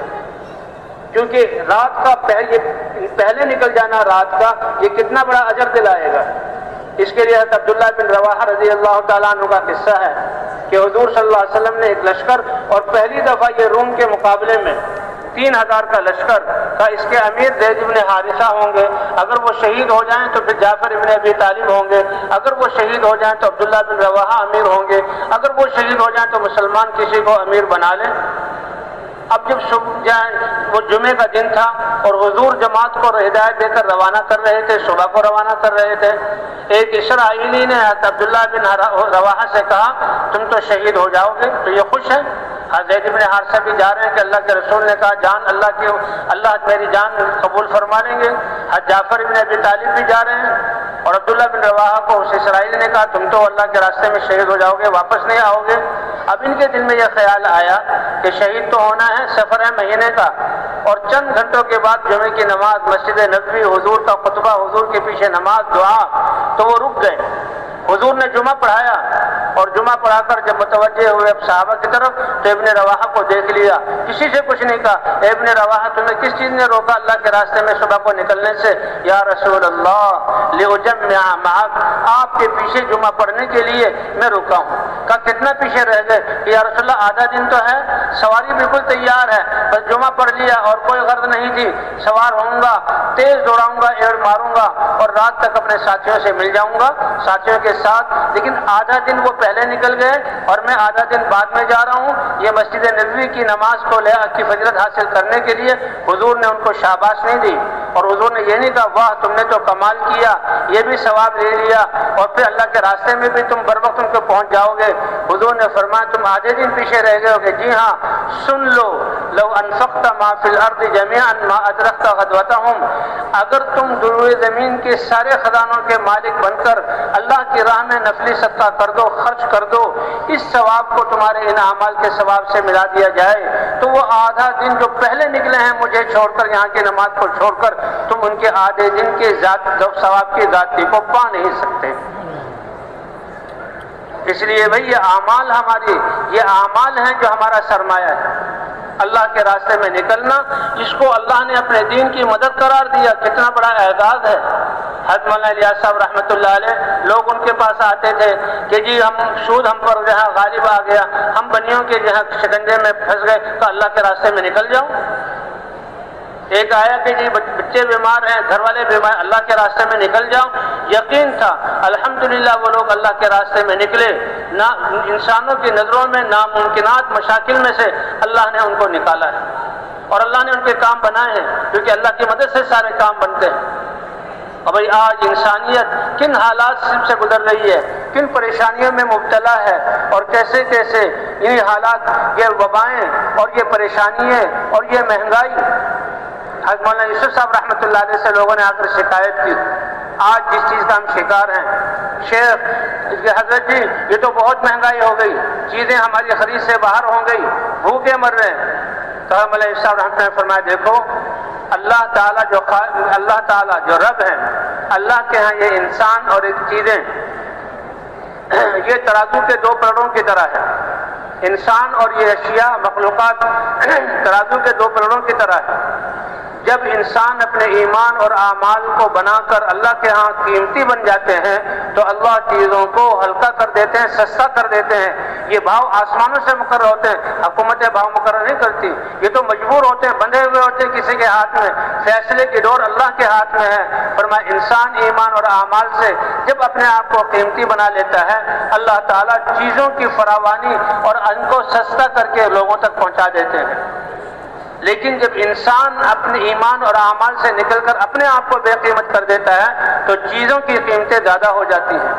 لہذا ان حالات میں ہمیں تو اے اللہ ہمیں ان زلزلوں سے بچا، اے اللہ ہمیں ان وباؤں سے بچا، اے اللہ ہمیں اس مہنگائی اور بھوک سے بچا، اس کا راستہ خود بھی توبہ کرنا ہے اور ہر مسلمان سے توبہ کرانا ہے۔ اور ہمارا نماز کو اور گناہوں کو ہم گناہ سمجھتے ہیں، لیکن دین کی محنت جو چھوڑی اور جس کی وجہ سے یہ امت گناہوں میں پڑی اور جس کی وجہ سے حالات آ گئے ہیں، اس کو گناہ نہیں سمجھتے، تو لہذا اس کو بھی گناہ سمجھ کر اللہ سے معافی مانگنا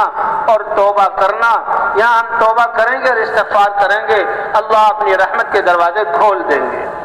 تو کیوں بھائی سب تیار ہیں اس کے لیے انشاءاللہ؟ یہ اللہ کے راستے میں نکلنا اسی لیے ہے۔ اے اللہ سب سے بڑا گناہ، مہا گناہ کہ جس کی ایسے ساری نافرمانی دین کی مدد ہم سے چھوٹی، اے اللہ پچھلے گناہوں کو معاف فرما دے اور اگلی زندگی کو اے اللہ ہمارے دین کے لیے ہمیں قبول فرما لے۔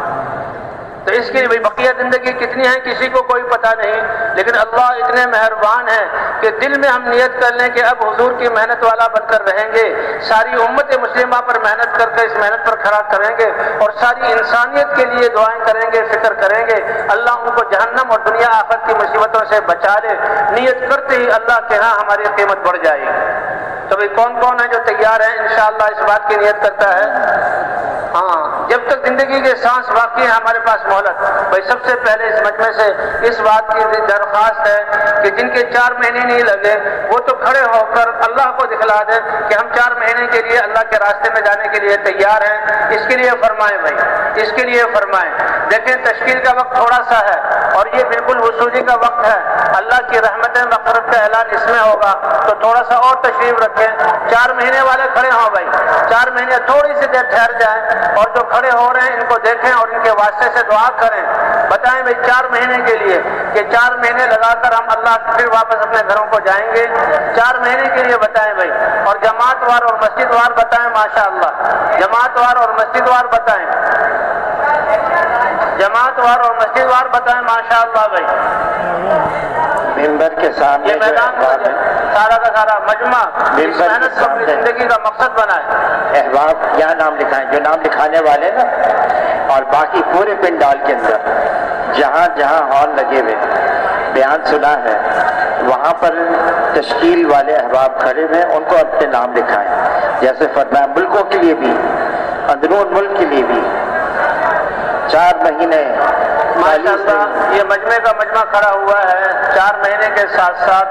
وہ پرانے ساتھی جن کے 4 مہینے لگے وہ بیرون کے لیے 7 ماہ اور سال اور پیدل سال کے لیے اللہ کو دکھلانا ہے اور اللہ سے مانگنا ہے اور نقد اللہ کے راستے میں نکلنا ہے. کھڑے ہو کر اس کا اظہار فرما دیں, کھڑے ہو کر اس کا اظہار فرما دیں. جی 7 ماہ اور سال والے ذرا ہاتھ اٹھا کر بتا دیں کہ ہم اس کے لیے تیار ہیں. ماشاءاللہ نام لکھانے والے کھڑے ہو, باقی ساتھی بیٹھے رہیں, ابھی عمل جاری ہے. شیر شاہ رفیق مسجد کتنے رفیق مسجد چلے کی جماعت ہے. احسان مسجد کہاں پر ہے؟ پوری چلے کی جماعت ہے.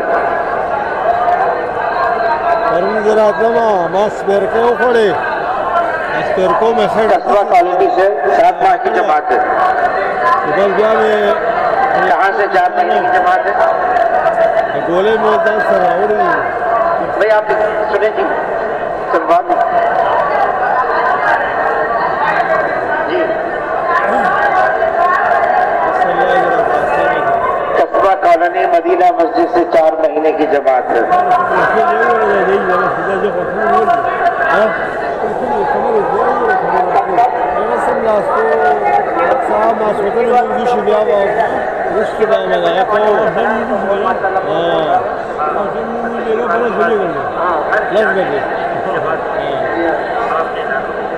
میں کوشش میں جاؤں جمعے منظر ماشاء اللہ بھائی اللہ نے دیکھ لیا. اللہ ہر ایک کے عزم کو سمجھتے ہیں, اسی کے مطابق سمجھتے ہیں, اسی کے مطابق سمجھتے ہیں, اسی کے مطابق سمجھتے ہیں, اسی کے مطابق سمجھتے ہیں, اسی کے مطابق سمجھتے ہیں, اسی کے مطابق سمجھتے ہیں, اسی کے مطابق